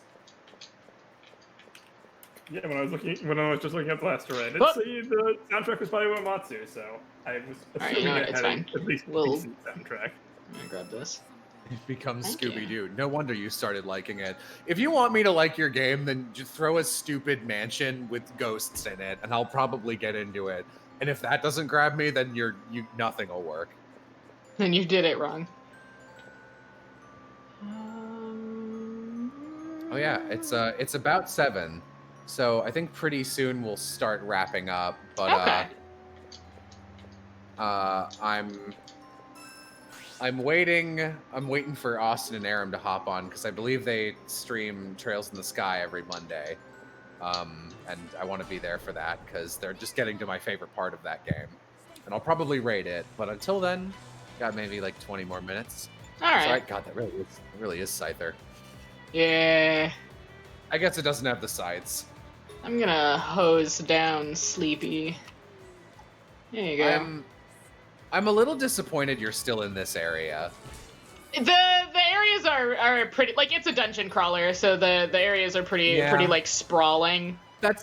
You know what? That's the reason it's not a genre for me. Is I mentioned that's earlier, fair. I really like the starts. I really like the starts of JRPGs. My drive in video games in general, and I'm 100% aware this is a personal bias. My drive comes from finding new things and finding new areas and like new lore. Like I would rather get like lore than an item. And so typically I tend to play games until in binges, and then I don't stop until I get to like the next area, and then I will look around like 10% of it to be like, ooh, neat, look at all this stuff. What a fun time. Like, I'm excited to play again. It hypes me up.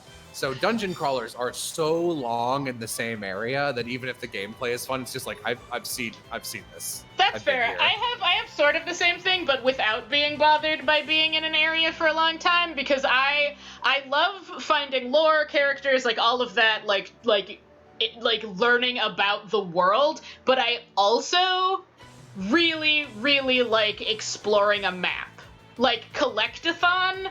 Like Banjo-Kazooie and those kind of games are actually my favorite genre of game, because they just give you a big, like, here is a playground, find everything. Go explore. So And I I'm also down like that, but in the way that like Spyro, I've been playing through Spyro and I'm really enjoying it because it's like, get all the gems and find the 2 or 3 secrets in each level. Here is a new level. It's like, oh, new level, fun. And it's enough like new stimulation that even though the gameplay is the same, I'm into it. That's fair. And the longer I'm in a similar area, the more I start to snore. Someone asks, why do I like Scooby-Doo so much? I don't like specifically Scooby-Doo. I've consumed a lot of Scooby-Doo because sunk cost fallacy, and I might as well consume all Scooby-Doo at this point, because someone has to. As Jay put it once, if I eat all of the gravel, I can tell you which gravel tastes best. Yeah, that's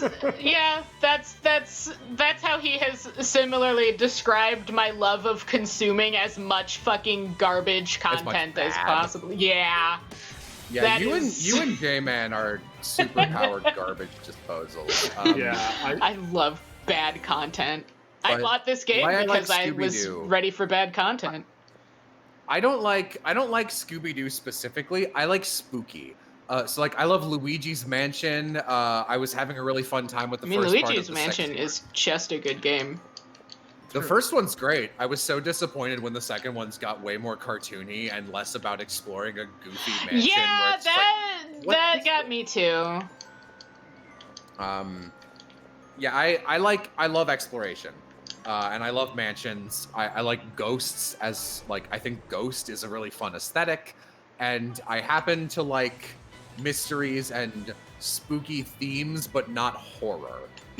Horror is Valid. okay, but the flavor of horror I like is so specific, it rarely happens. What do I think of Mystery Incorporated? It's the best Scooby-Doo thing.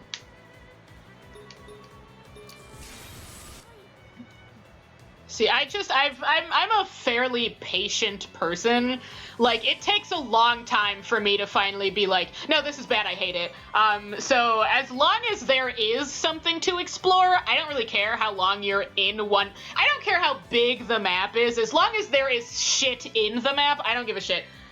All right. I wish I was like that.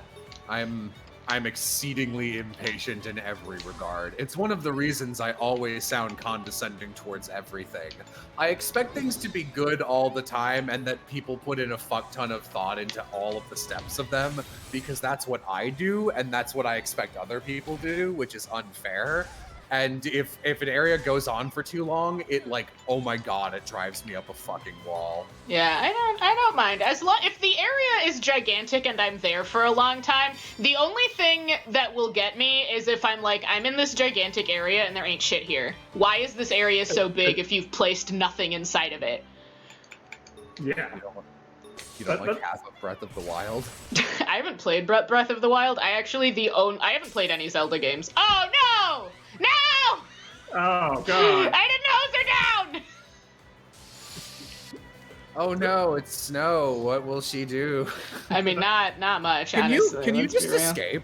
Does that like de-escalate your friend? I think so. Yes. Probably. Oh, So- all right. Since these That's are a kinda bunch of what I've shit been- mobs, let's see if it'll work. I'm actually not sure. I usually just like tough it out. Oh no, it won't let me run. Okay. So that is kind of why I don't particularly like Banjo-Tooie that much. They made the levels bigger, but also consolidated all of the shit into tiny little piles. Banjo-Tooie kind of was like, what if we take the things like the surface level of what we understand people like about Banjo-Kazooie and just made more of that? Which, like, I definitely think Banjo-Tooie is the weaker of the two. I don't mind it, again, because I guess there's enough, but I also haven't played Banjo-Tooie in, like, 50 years. Maybe I'm just mad at Banjo-Tooie because the last time I tried to play it, it crashed constantly. When I Maybe. got to I wonder, will this work? All right, No. Looks like they've started, so I think I'm gonna wrap this Okay. R stream and raid before you guys head out. I guess Alright. keep the stream going so I can raid. Oh, which Spyro was I playing? Reignited Trilogy. Thanks to you two so much for coming out and playing this. It's got some neat ideas. I'm kind of surprised it's not nearly as horny as I was expecting it to be. Even though that's saying weird something, in its considering there's horniness. a lick command. Yeah, right? It's Yeah, weird in right? its horniness, but it's not like obnoxious. It's weird. It's an interesting situation. Yeah, some parts of this are neat. Again, this is very much like Abe's Exodus, where I would pretty much never want to buy this game because I know I wouldn't enjoy it. That's but valid. I can appreciate some things about it. It is for sure already been on the same area twice as long as I would like to be in any area in any game ever. Yeah, Oh, it's, yeah. I mean, it's I understand that the maps are large and the enemies can be kind of, but I mean, Same I here. get that. Yeah. Yeah. Is there? I was gonna say, is there anything you guys want to plug before wrapping or say? No, go watch Forgotten Indigo on Saturday. Yeah, go watch Indigo. TV/Stabbiness. Go watch Indigo on Saturday. If you want to see me post art of things, you can follow me on Twitter at Niko Draws. My commissions are open, and I also have a Patreon, if that is anything anyone would be interested in looking at. I have monthly Patreon commissions. I don't know if they're full or not. And the $5 tier gets you a discount on commissions. if you're someone who doesn't want to pay a lot of money once a month but would like to save on regular commissions.